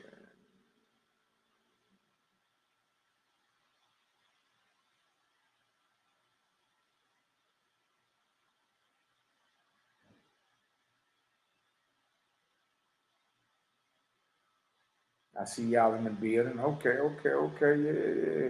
We pushing. We pushing.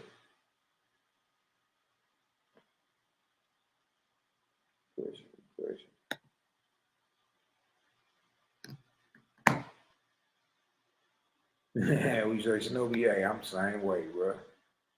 I can't help it.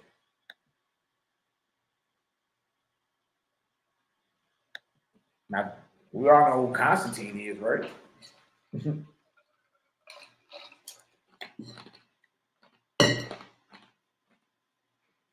What will Constantine got to say? It is not a pleasant duty to communicate with you, nor would I perform it, had not a band of spirits fettered me with truth. A spirit dislikes to destroy his own fame or the name he left behind him here on earth. But since I am compelled to speak, I will say exactly what the other speakers said. I possessed a valuable library. When I became a Christian, I destroyed it. I was a fanatic and was governed and influenced by fanatics. And what has been staged to you here by a long line of spirit witnesses is true. The four gospels were originally Buddhistic gospels. Wow. Gospels come from India, man.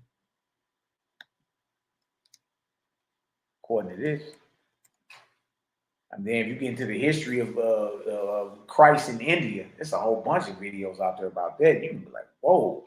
The four gospels were originally Buddhistic gospels and were written in an ecstatic state by Diva Buddhistae. They were mingled with Platonism by Potamon. This is the true account of the Christian New Testament. This is what Constantine is saying. And the day will come when it will be openly acknowledged, for the evidence of it will be so great that through some medium, if not this one, the original Buddhistic gospels, which are today, in spite and the interpolating and destroying, will be discovered in India. I curse my fate, and I curse those spirits who force me here to tell the truth. For I am so constituted that even after these long years in spirit life, I would rather lie than tell the truth. You heard what this Constantine? That's the one that told you he saw the, and this sign you shall conquer and all that. Listen to what he's telling you. He said, man, I would rather die. Eusebius said he'd rather burn in hell than spill these beans. For I am so constituted that even after these long years in spirit life, I would rather lie than tell the truth. I was known as Constantine the Great, Constantine the Little, but nothing here today. I lived AD 337. All right, getting to Constantine life. We all, kind of know that day is of Constantine's head right there. His life and all that. Constantine admits that the origin of the four gospels are originally from India and were edited and redacted to fit the Roman narrative of the time. We keep hearing about Apollonius of Tyana. Who was he, and is he verified in history? Source, Wikipedia, Apollonius of Tyana. Apollonius of Tyana was a 1st century Greek philosopher and religious leader from the town of Tyana, Cappadocia, in Roman Anatolia. Spent his life traveling and teaching in the Middle East, North Africa, and India. He is a central figure in Neo-Pythagoreanism and was one of the most famous miracle workers of his day. His exceptional, notice the time he purportedly lived, 15 Common Era to 100 of the Common Era. So, according to the biblical narrative, this will be somewhat during Jesus' lifetime. They say he was the most famous miracle worker of his day. Look at this. His exceptional personality and his mystical way of life, which was regarded as exemplary, impressed his contemporaries and had a lasting cultural influence. Numerous legends surrounded him, and accounts of his life are contained in the extensive life of Apollonius, which collects a large part of the legendary material about Apollonius' life and work. A large part of the ancient legends of Apollonius consists of numerous reports about miracles that he was said to have performed as a wandering sage with his lifelong companion, Damis. He was tried for allegedly having used magic as a means of conspiring against the emperor. After his conviction and subsequent death penalty, as followers believe, he underwent, look at this, he underwent the heavenly ascension. Just like Jesus. Most modern scholars of antiquity agree that Apollonius existed historically. He is right here. I don't know what he got on his chest. What the hell is that? He got his nipple pierced. I don't know what old Apollonius. Get your people. And then all these Greek cats got their chest out. What the hell is going on? A wandering philosopher probably represented Apollonius of Tyana, who lived a part of his life in Crete and died there, found in Gordy in late 2nd century AD. Life dates. Apollonius was born into a respected and wealthy aristocratic Greek household. His primary biographer, Philostratus the Elder, 172-47, places him 3 BC to 97 AD. Dang, he almost lived 100 years. However, the Roman historian Cassius, 155-235, writes that Apollonius was in his 40s or 50s in the 90s. From which the scholar Maria Zielska gives a birth year of about 40 AD. Sources. The earliest and by far the most detailed sources of the life of Apollonius of Tyana, a lengthy novelistic biography written by the sophist Philastrius. Flavius Philastrius, that Flavian name, boy, at the request of Empress Julia Domina, wife of who? Septimius Servius. She died in 217 AD, and he completed after her death probably in the 220s or 230 AD.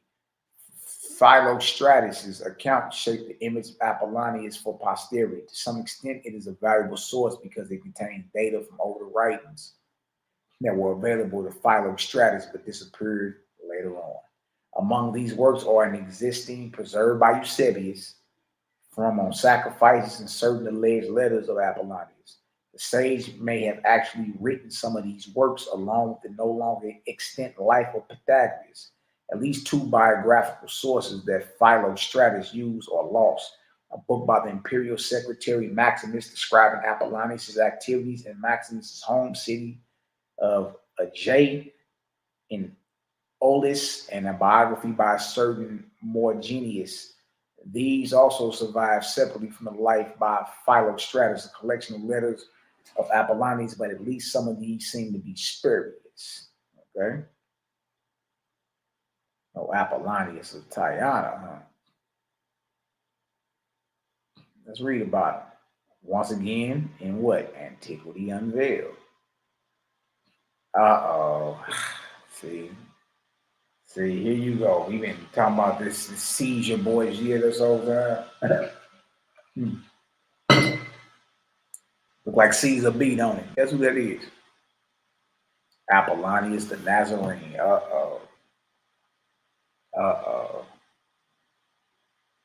Uh-oh.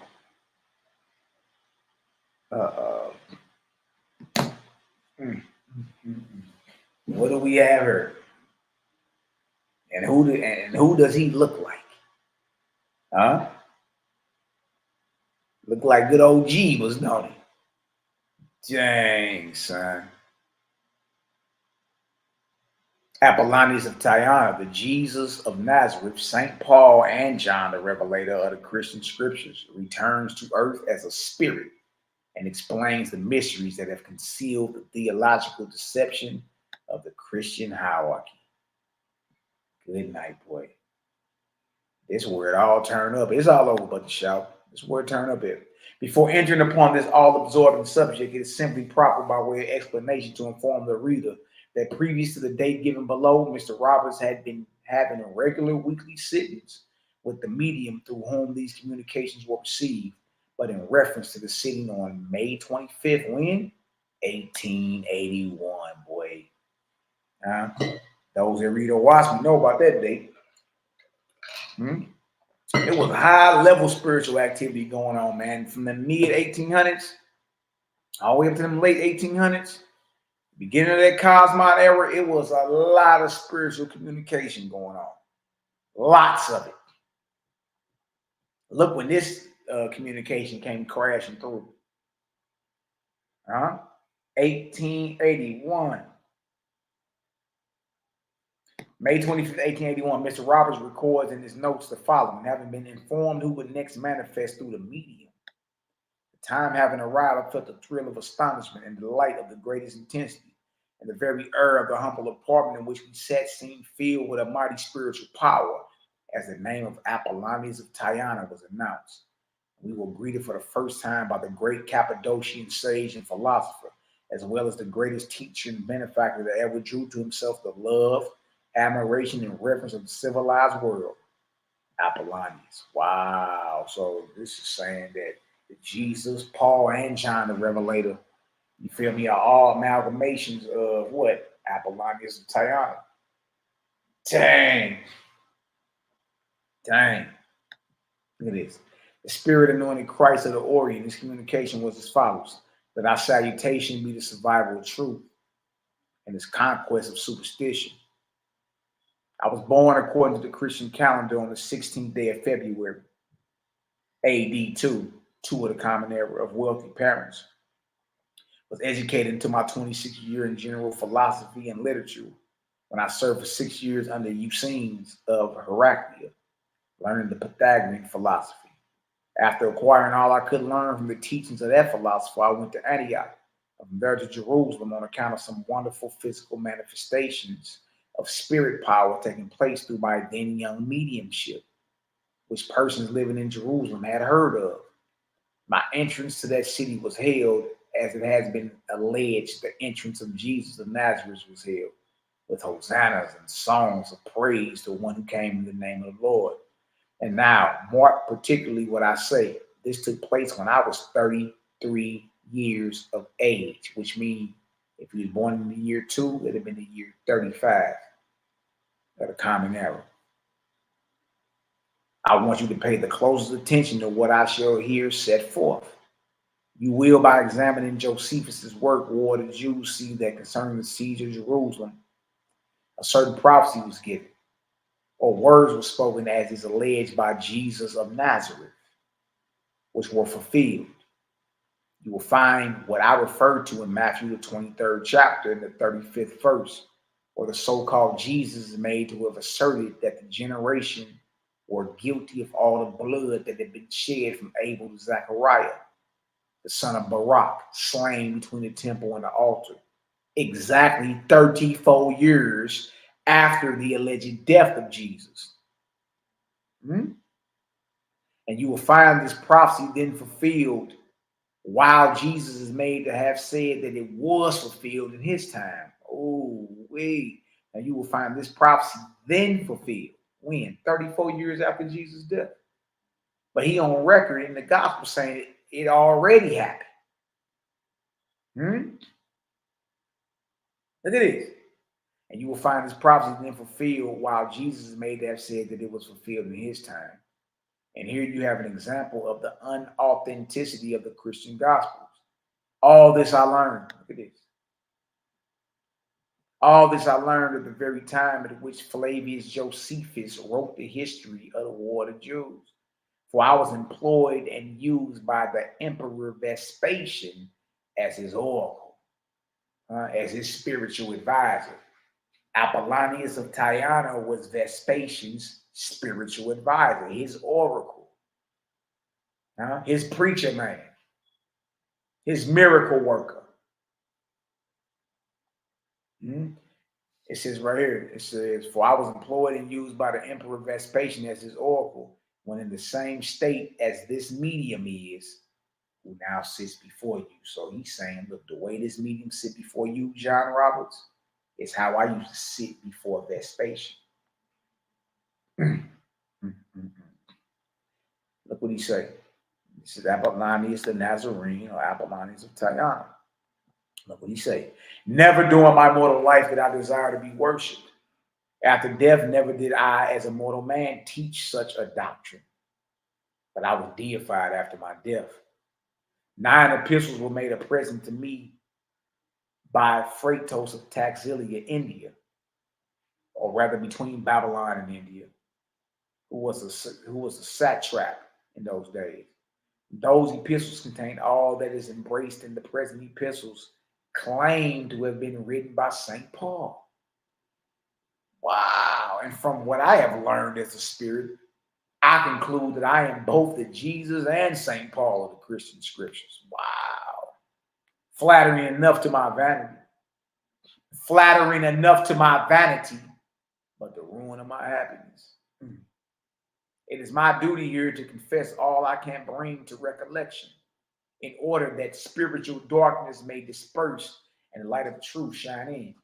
There's one thing that I desire particularly to speak of, and that is the ultimate of spirit power on earth. All materialists claim that it is impossible to restore that which is dead to life.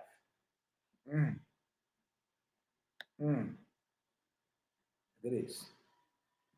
Upon this point, upon my own knowledge, I assert that if you have developed your mortal body to that extent, not into what is called moral purity, but into a holy trust and love with a heart that beats for humanity, if such a person can come in contact with a fresh, young body from which the spirit has been driven out before it could accomplish its mission, take that body by the hand and with mighty will arrest that spirit. He can force it back to the body it once inhabited and make it fulfill its mission.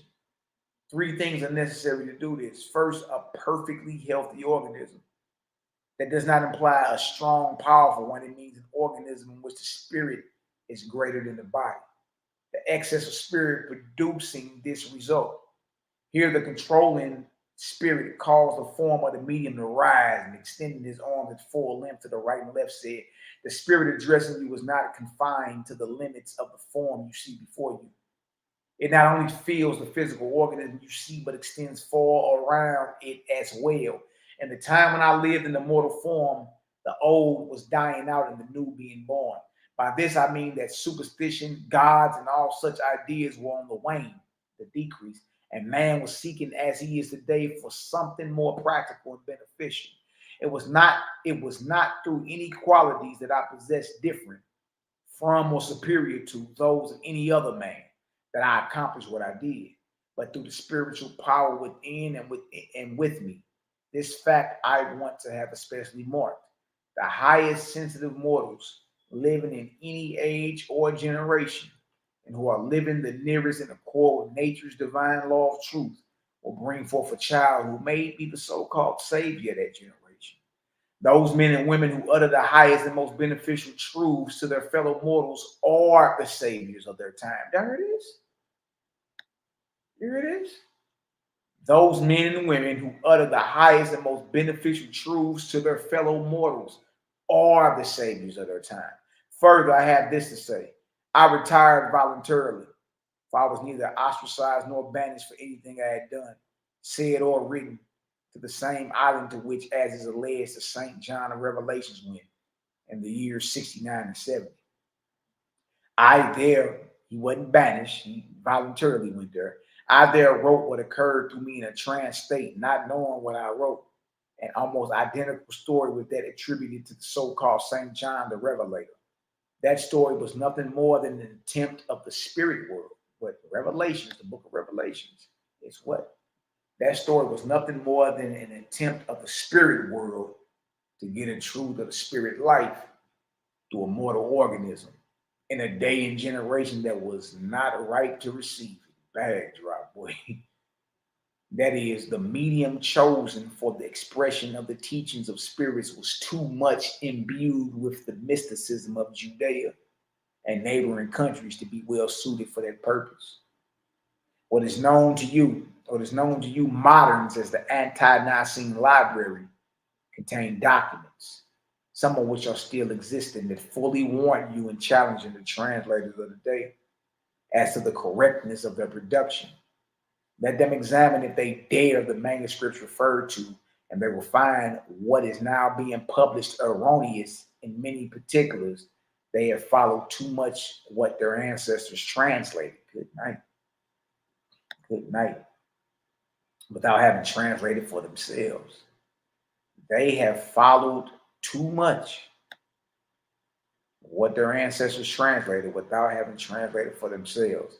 Now and here I declare that the Christian Gospels were all preached by me, preached at Jerusalem, preached at Ephesus, preached at Athens, preached at Philippi, preached at Rome, preached at Antioch, preached at Alexandria, preached at Babylon. In all those countries, I preached. And by manipulations and certain qualities developed in me, I healed the sick, restored the sight of the blind, and the way herein set forth, even raised the dead. I will try to make this raising of the dead plainer. If a child, a youth, or a maiden whose body is fresh, full of vigor and perfection, and whose spirit has become detached from it in that case, I hold that one whose power is great and whose will is indomitable. While that body is yet warm, and cause the spirit to return and continue to inhabit that organism. And this way I know the dead can be restored to life. Look at this. When I lived on earth, all the philosophers who taught men to expect redemption according to more ancient authorities taught that such redemption was to happen at that time. What I have been able to learn as a spirit, I was the person who was designed by spirits to fulfill that mission. I claim no preeminence over anyone. I only say that my mortal body contained more spirit than the average of men, or even the most highly developed among them. At the time I existed in mortal flesh. My history, as it has come down to you moderns, written by one Damas and by others afterwards in regard to the main incidents of my life, is correct. But in regard to the glamour, romance, and mystery of the narrative, it has no relation to me. Whatever. The latter was the work of my disciples and followers after my death and was promulgated by them. One thing more, I am through with my communication. It is this. Off this, y'all. Almost every picture that in modern times is recognized as the likeness of Jesus is the identical portrait of Apollonius of Tyana painted in the reign of Vespasian. That emperor consulted me. I was the oracle in his camp. I was the means of saving the life of Flavius Josephus. The Jewish hierarchy of that day had a horror and dislike of even their best friends who went out of their faith. And Josephus, being a Pharisee of the straightest sect, was even more than usually prejudiced against a Gentile like myself. By this I do not mean that the Pharisees were bad people, but that they were so devoted to their religion as to be bitterly bigoted and prejudiced against those who differ from them. He said that picture everybody is used to was what? Was painted during the reign of Vespasian. What the hell is really going on here, man? Good night. That's really Apollonius of Tyana, man.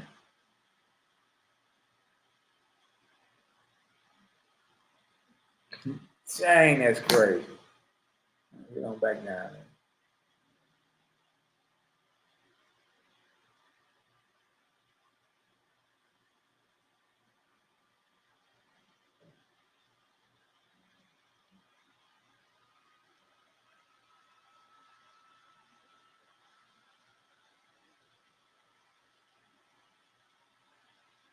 All right, here we go.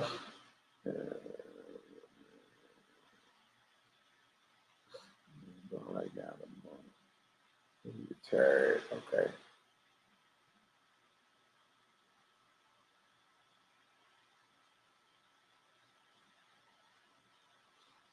Yeah, right here. Read again. One thing more, and I am through with my communication, it is this. Almost every picture in modern times recognizes the likeness of Jesus as the identical portrait of Apollonius of Tyana, painted in the reign of Vespasian. That emperor consulted me. I was the oracle in his camp. See that? By this, I do not mean that the Pharisees were bad people, but that they were so devoted to their religion as to be bitterly bigoted and prejudiced against those who differed from them. It's my opinion, from all I can learn as a spirit, that all the Christian Gospels are borrowed from, and in fact, that their origin was the books that I brought from India, obtained in part from Phraortes, who was the king of Taxila. I think those books were used by the Platonists, the Eclectics, and Gnostics of Alexandria about 150 years after. I died in the year AD 99 at Ephesus. I was 97 to 98 years of age. Although some have enlarged the period of my earthly life to 150 years. The originals of the four Gospels I obtained through one Hiram Ermandi of Taxila, who took me forward into farther India. They were written in characters not unlike those used by the Chinese on thin, tough paper. They treated of the four stages of the life of Buddha. The first to his incarnation and birth, the second to his childhood and youth, the third to his mature life, and the fourth to his old age and death. These books I obtained at Singapore at the extreme point of India, on the strait between India and Sumatra. We heard mentioned to him that the fact that 1 week before we had received a communication from a spirit reporting to be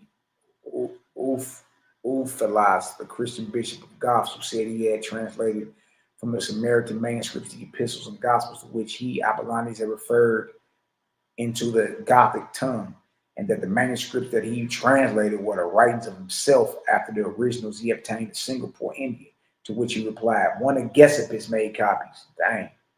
Gessipus was called a Nazarene too. One of Gessipus made copies from my Samaritan tongue, and Ulphilas copied from the manuscripts of Gessipus. I wrote in the Hebraic Samaritan tongue, which was the language of my country. Dang. Dang.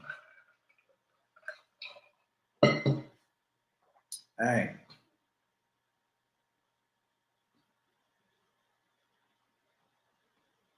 Here the control of the medium became wholly exhausted, bidding us a hasty and most benign adieu. He left the medium more exhausted than we had ever seen him at any previous sitting. No other control of the medium was possible, and thus ended a spirit interview, which is destined to mark an era in human progress never transcended, if ever equaled in importance and interest to all classes of the human race. We publish such facts as are conceded by ample authority to be historically established concerning Apollonius. There is much that it would be desirable to add as a result of our own researches, but we will confine ourselves mainly to the current history of his life and labors as the best condensed sketch of the life of Apollonius that we have been able to find. We have chosen that of the Penny Cyclopedia, London, 1834. They go on to a little more about Apollonius and history. Look at this. And there you have it. The plot to create a god and a religion that will perpetuate the morals, gods, and ideals of Imperial Rome has been uncovered by the spirits of the men who purportedly created and founded the religion. Their testimonials brings massive light to all the confusion that has permeated the billions of lost souls still in bondage to the bloody deity of war. Let's look at the book of reality, or the book of Sky, Earth, Spirit, or speed headshot, and see what it has to offer concerning the historical Yeshua, The Essene. Uh-oh. Uh-oh. What do you mean, Malachi? Or I speak practical guidebook to the spiritual life. That's what we're dealing with. All right, or I speak basis of the Ezra Bible. If you're getting some understanding, spend some vortices up in the chat, family. We almost done.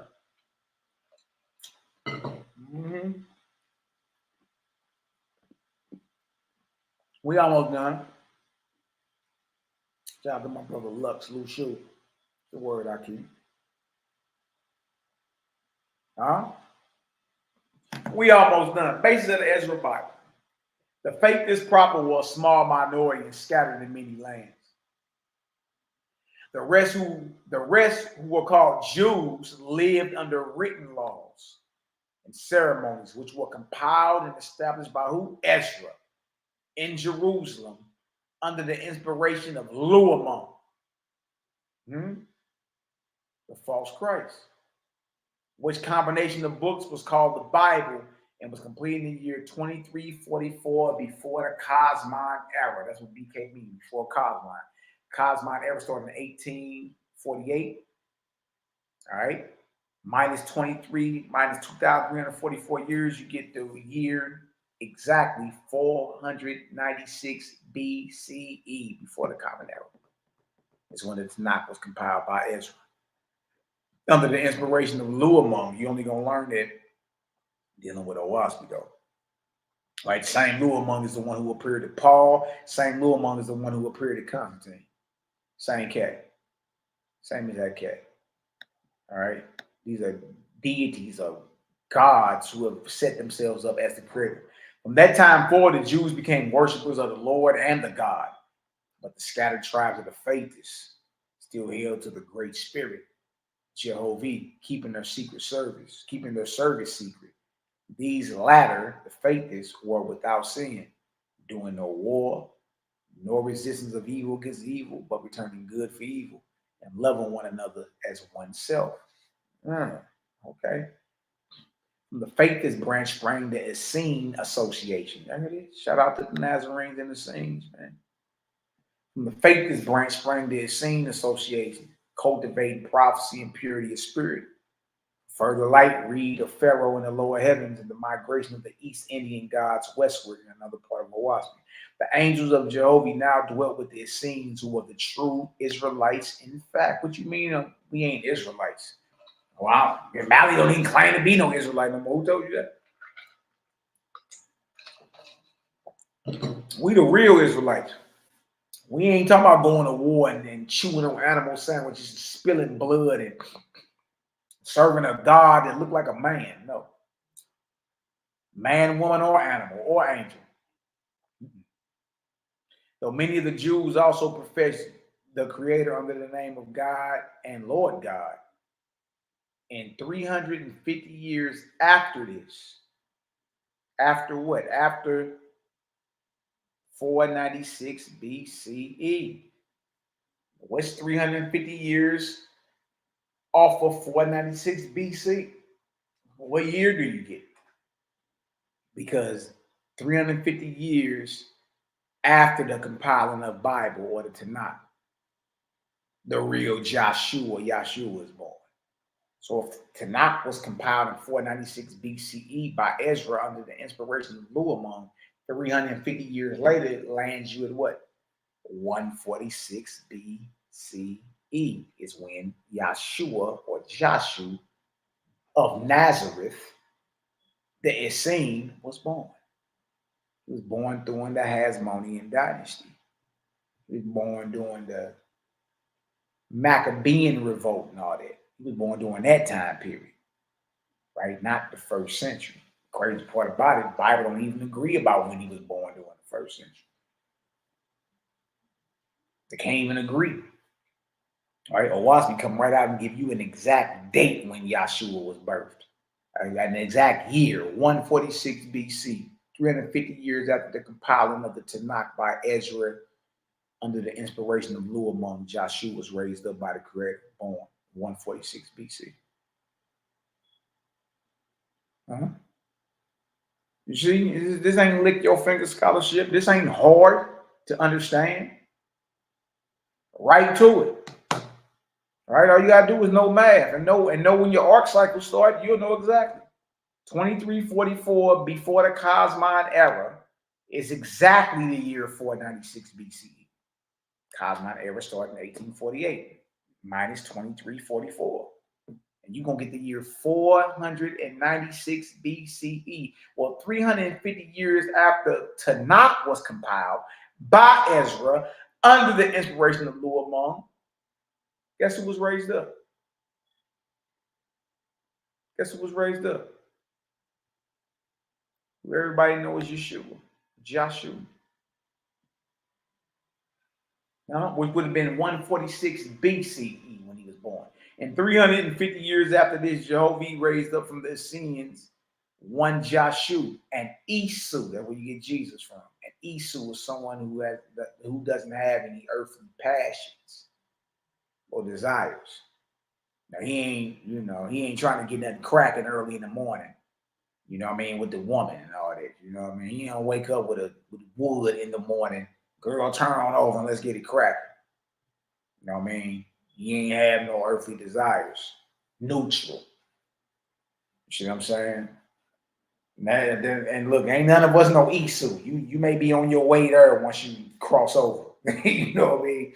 And ain't none of y'all know. Well, I can't speak for everybody. I know I'm not an Esau as we speak right now. No, I still have earthly desires. You know what I mean? Especially if it come down to pelvises colliding mid-earth. Some loin warfare. Yeah. But look what it says right 350 years after the compiling of Tanakh, which was year 496 BC, Joshua was raised up of the Essene order, and Esau, meaning he don't have any earthly passions. 350 years after 496 gets you to year 146 BCE.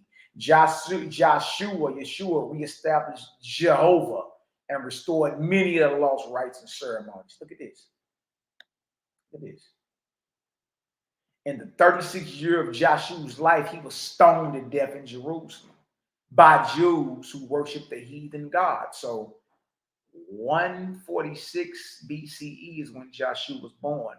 He lived to be 36 years old. If you take 36 off 146, what date is that? What's his death date? He got his birth date, year 146. His death date, if he lived to be 36, is the year 110 BCE. No guesswork, no licking of the finger. Right to it. When you telling you wasn't no historical Joshua, just they looking for him in the wrong time period. And even if you don't agree with this, you still got Bible to deal with. Matthew chapter 2 and Luke chapter 2. Jesus is not born during the same time period. The days of Herod are not the days of the census when Quirinius was governor over Syria. He wasn't governor over Syria to the year 7 AD or 7 of the Common Era. Herod, who ordered the death of Jesus when he was born in Matthew, died in the year 6 BC. Y'all, we over 12 years apart. It ain't the same time. And if you try to make it be the same time, then guess what? It's impossible. That's the same person. It's impossible. Like you can't be born in 1982 and then born again in 1992. Same name as you and all that. Well, guess what? That's not you. It's a whole decade apart. It's not you. So Yeshua's birth date or birth year is 146 BCE. His death date is 110 BCE. Stoned in Jerusalem. By Jews who worship the heathen gods, which is still happening today. Look at this. 40 years after Joshua's death, which would be 70 BCE, a false god, Luamong, or Lucifer, the false Christ, with millions of angel emissaries, obsessed the inhabitants of all those countries and plunged them into war and anarchy. Yeah, 40 years after that, that's 70 BCE, Jerusalem was conquered under Pompey, and this is before Vespasian and them in the year 63 BCE. So from 70 BCE on down to 63 BCE, Jerusalem You know what I mean? And it was sacked by Pompey in 63 BC. The timeline of Owaspy is superior, bar none. It's just hidden. It's just hidden. You know what I mean? The faithless were scattered to the four ends of the earth. The Creator said, nevermore shall my chosen have kings. I alone am king. That's right. And it is so to this day. Luamong, the false god, now changed his name. It is. Luamong, the false god, now changed his name and falsely called himself Christ. Which is the Amic word for knowledge. And he raised up tribes of mortal warriors who called themselves Christians, or warriors to this day. The Knights Templar and all that. Y'all, Christ, depending on what language you think you are speaking, Christ could also mean all knowledge. And if that's the case, there's only one who could be the Christ, and that would be the Creator, not a man. Because only the Creator has all the knowledge. You know what I mean? Look at this. The doctrine of these warriors was that knowledge, which implies general education, was the best preventative against crime and misery. Neither did any man understand in those days that the word Christ had any reference to a man or a person. Now, from the time of Moses to Ezra, there was an interval of 400 years in which the Jews had no written records. Ooh-wee, ooh-wee. The age of the Ezra Bible, the Bible you have today, supposedly, is not therefore from the time of Moses, but from the time of Ezra.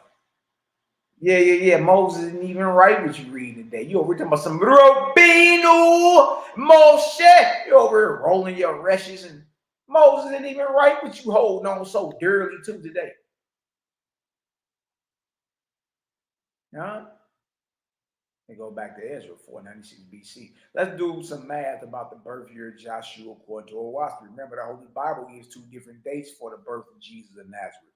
During the days of Herod the king, who died circa 6 BCE, or during the days of the worldwide census when Cyrenius was governor, Quirinius was governor over Syria, which was 6 CE, over a decade later.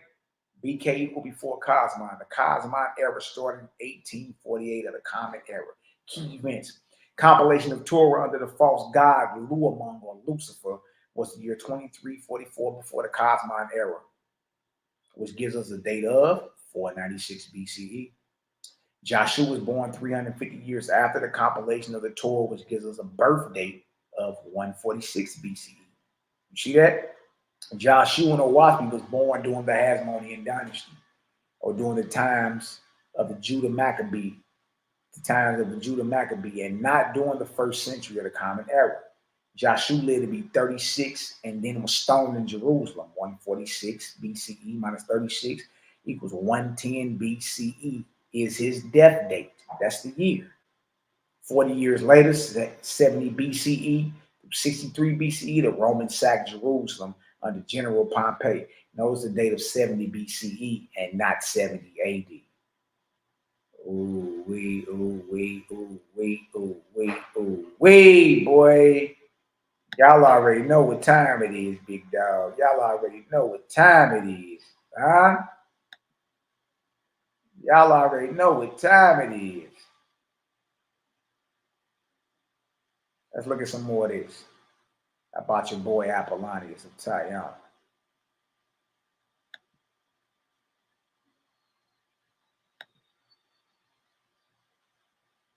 Weren't even meant to be historically accurate necessarily. Hey, I'm about to drop the link. Y'all come on in the chat if y'all feel like it, man. Chop it up with your little brother. But more so entertaining legendary stories. In other words, much, if not all, of what Philostratus writes needs to be taken with a huge grain of salt. Now, we do have other sources too. We have, for example, letters that are attributed to Apollonius himself, many of which are uncertain in terms of their authenticity, but scholars argue that some of them may actually date back to the guy himself. And these other sources can also tell us more about him, or at least the public perception about who he was.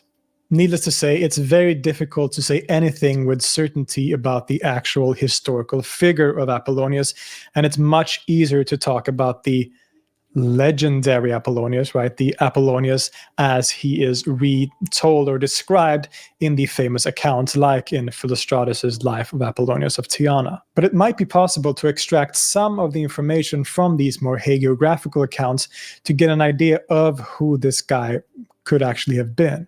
So, based on these sources that we do have access to, what can we say about the life of Apollonius?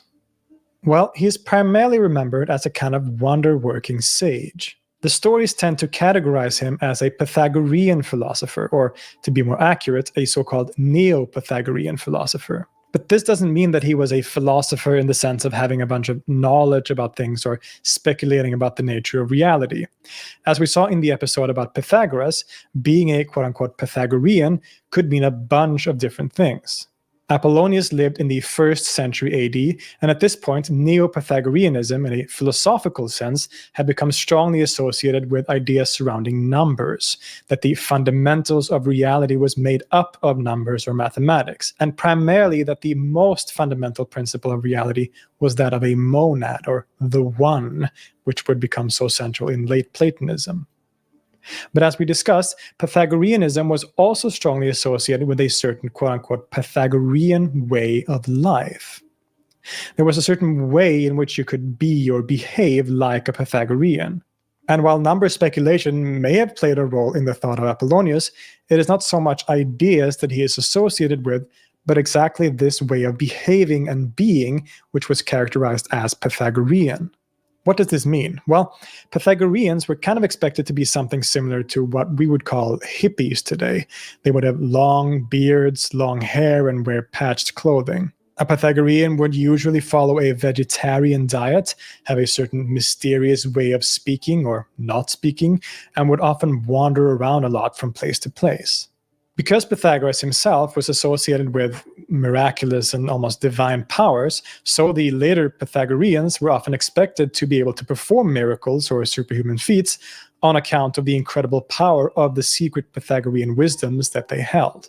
And Apollonius basically fits into all of these characteristics. He was a sage, probably a vegetarian with a beard and long hair, who walked around the Hellenic world and beyond doing miraculous things. And the stories about his life are amazingly rich and fascinating. It is said that even before he was born, his mother was visited by the god Proteus to announce the birth of this amazing sage. The birth itself is similarly colorful, as his mother is said to have been surrounded by swans as she was giving birth. Now, this has led many to associate this with the birth of the god Apollo, which is also accompanied by swans and swan song. And this gives fuel to the idea that Apollonius might have been seen by many as a kind of god on earth or divine being, especially connected to the god Apollo, as is of course suggested in his name Apollonius. Although Philostratus doesn't say anything about his divine or non-divine nature in the actual text. His birth is also accompanied by other heavenly signs such as thunder and other things, and already we're starting to see similarities with other divine figures, including, of course, the story of Christ, but we're getting ahead of ourselves. Nonetheless, Apollonius was probably from Tyana in Asia Minor, as his name suggests, and grew up to be a kind of philosopher as he studied under some Pythagoreans. But his fate isn't sealed until he makes a fateful journey to India. This journey to India makes up a significant part of the life of Apollonius and tells of how he traveled there to meet and study with the Brahmins, who were, according to him, the true originators of Pythagorean doctrine. In other words, instead of studying with Pythagoreans back home, he went straight to the source, not counting Pythagoras himself, of course. And it is supposedly here that he learns all his amazing wisdom and powers, because when he returns to the West, he immediately becomes known as a sage and people start to gather around him. For the rest of his life, Apollonius would wander around the Mediterranean world. He would go to Greek cities, in Anatolia, he went to Egypt and many other places.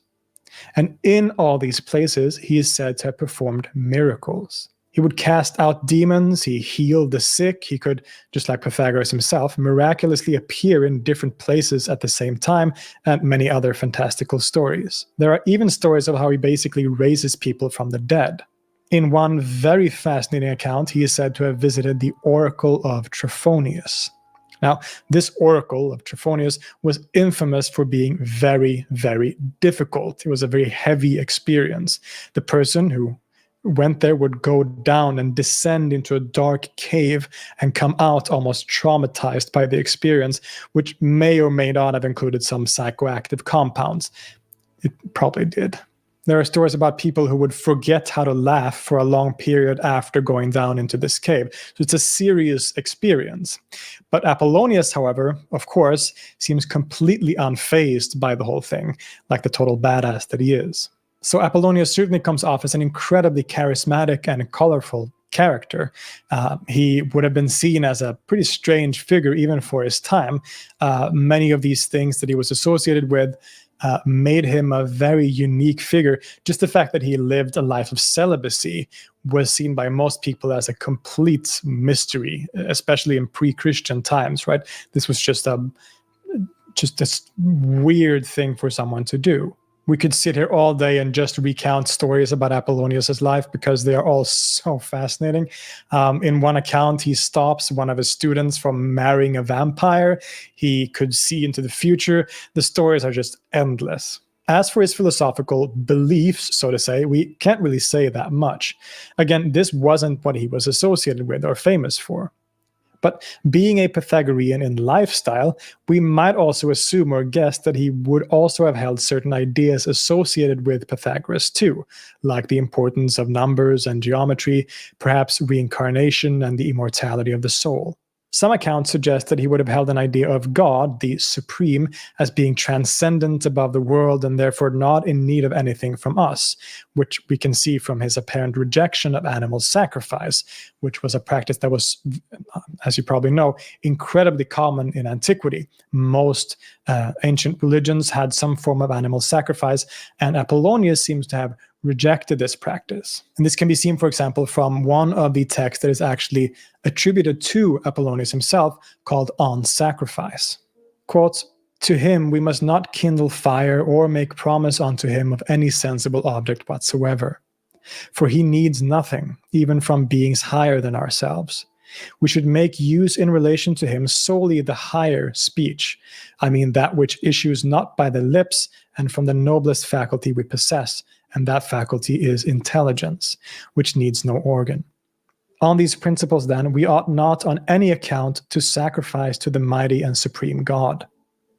Here, we see him having ideas similar to philosophies associated with Platonism and Pythagoreanism, which are so closely connected, of course, which imagines the divine as a mind or nous, and that our way of communicating with God is through this nous, and of us somehow ascending to this noetic world of the intellect, and through there communicating with God, and not through this material world through sacrifices and such things. Certainly, he lived an endlessly fascinating life, and his death is equally interesting.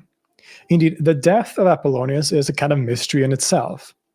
Even Philostratus, who writes the Life of Apollonius, admits that he doesn't really know what happened to him. Some stories say that he somehow got into trouble with the Roman authorities and was put on trial, but that he suddenly disappeared from the courtroom, never to be seen again. A common idea among his followers and admirers was that he never actually died, but that his soul was taken up into the heavens, that he just up and disappeared one day, traveling to the higher planes of existence. Apollonius of Tyana is a figure that baffles us even still today.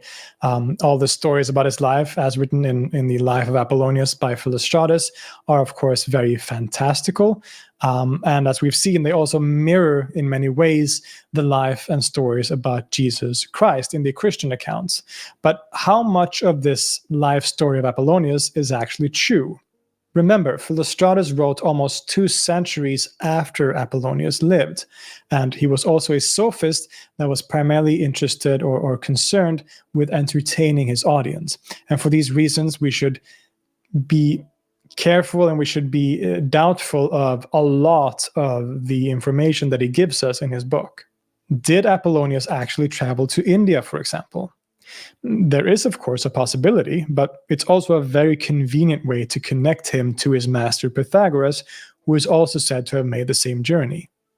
Not to mention the common ancient trope of traveling to the east to find wisdom. And what about all these miracles and travels in the West? In short, we can't really know much at all about Apollonius as a historical person. Even here, there are similarities between him and Jesus because the scholarly consensus on them is pretty similar. Just like with Jesus, it is generally agreed that Apollonius was probably a real person in some regard, but that most of the stories about him are later interpolations.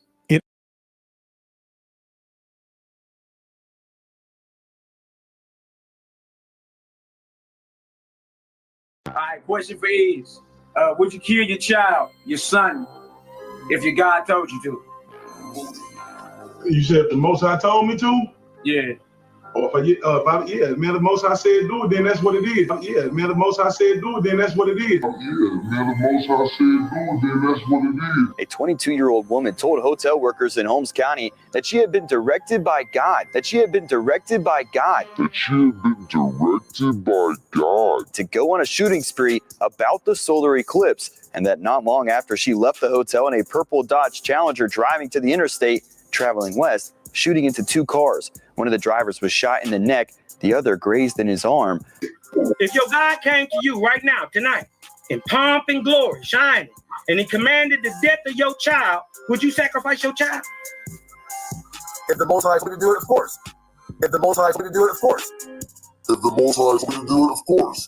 Peter Lucas Moses refers to himself as a radical religious person who is with the Black Hebrews.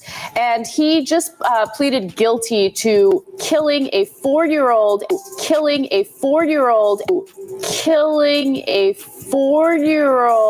and a woman that he was living with. He killed the 4-year-old because he thought he was gay. Action. Moses believed 4-year-old Higginbotham was homosexual.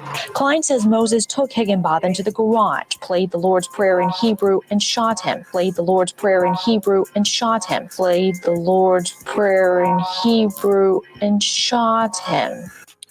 If God came to you and told you to sacrifice your kid, would you sacrifice your kid? Hell yeah. God is called a terrible, demon-like power. God is called a terrible, demon-like power. God is called the terrible, demon-like power. So Napa means empty, you could say, or open. Shita means demon, or demon-like or terrible. Shita means demon, or demon-like or terrible. Shita means demon, or demon-like or terrible. According to the criminal complaint, Polite told investigators God told him to shoot Pastor Germany.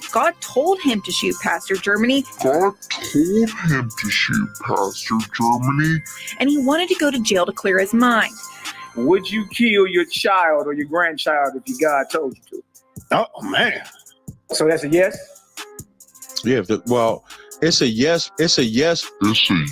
But I think that it would be a test. I don't think the Lord would actually tell you to do it. I think it would just be a test because we can see. You'd be willing to go through with it?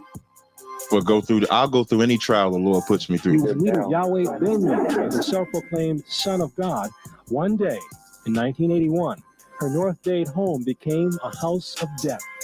Banks and her husband, Carlton Carey, had just returned from talking with police about another Yahweh member who had been decapitated.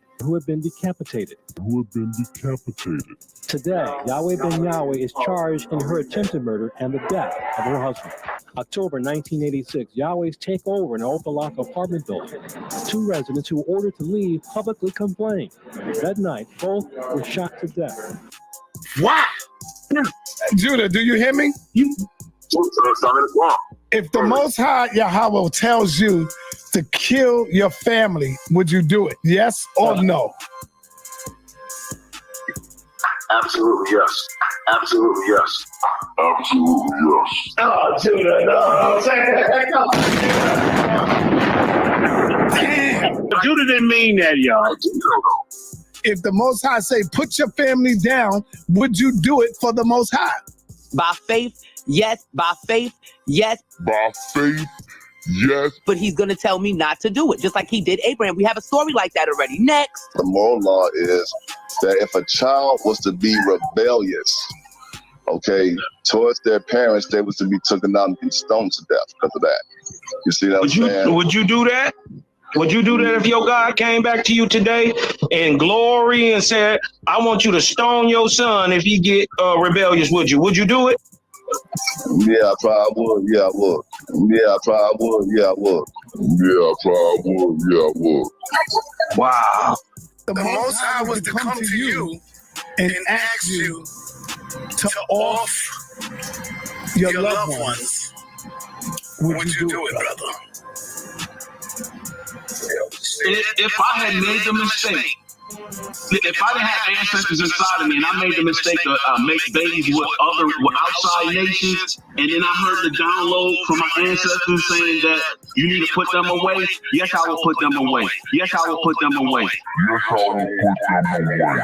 Okay, Judah Nazareth, if the Most High come to you and say, I want you to put down your family, I have a better movement for you that I need you to do, would you do it? They're out of here. They're out of here. They're out of here.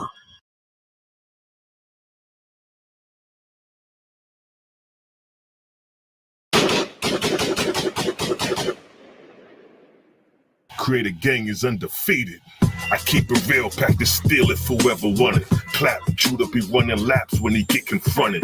Got Devil Cosmon and knock you off of 500. They hit the club, roll up a Judah dub, forever blunted. Contemplating on who we gonna take out next. Got Cosmon, Cal, MALAKIMAC and be the best. The 4 horsemen who understand the business. Contract killers won't hesitate to kill a witness.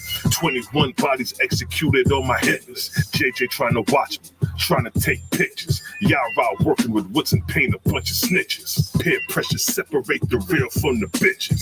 Niggas be gang gang until you start to bang bang. Let a nigga brains hang on everybody like dang. You thought it couldn't happen. Yahweh wouldn't smoke 9/11 Manhattan.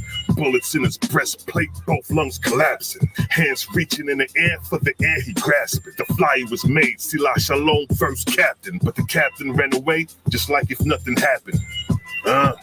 I'm a certified killer. Peel a nigga, cut him open and feed him his own liver. Graphic is how I paint the picture. Shoot shots like a pitcher. Split JJ like a swish. Cut the head off for the lion's den and watch the rest of the body quiver. Core shots I deliver when it's crunch time on the trigger. Got 2 pair of eagles fly like seagulls when it's time. I scoot out, shoot out. Air out Yara every time. Standing behind enemy lines, killing my enemies every time. Defend the faith like Muslim Sunni soldiers at a shrine. I facilitate thoughts beyond the thoughts of mankind. Creative Gang is in the prime while you niggas get left behind. Creative Gang is undefeated. Salute, Daryl Cosmon, Cosmon Cal, Malachi Macabee, and the whole Creative Gang. Nigga, we outside with it. All that huffing and puffing don't mean nothing. You step in the dojo.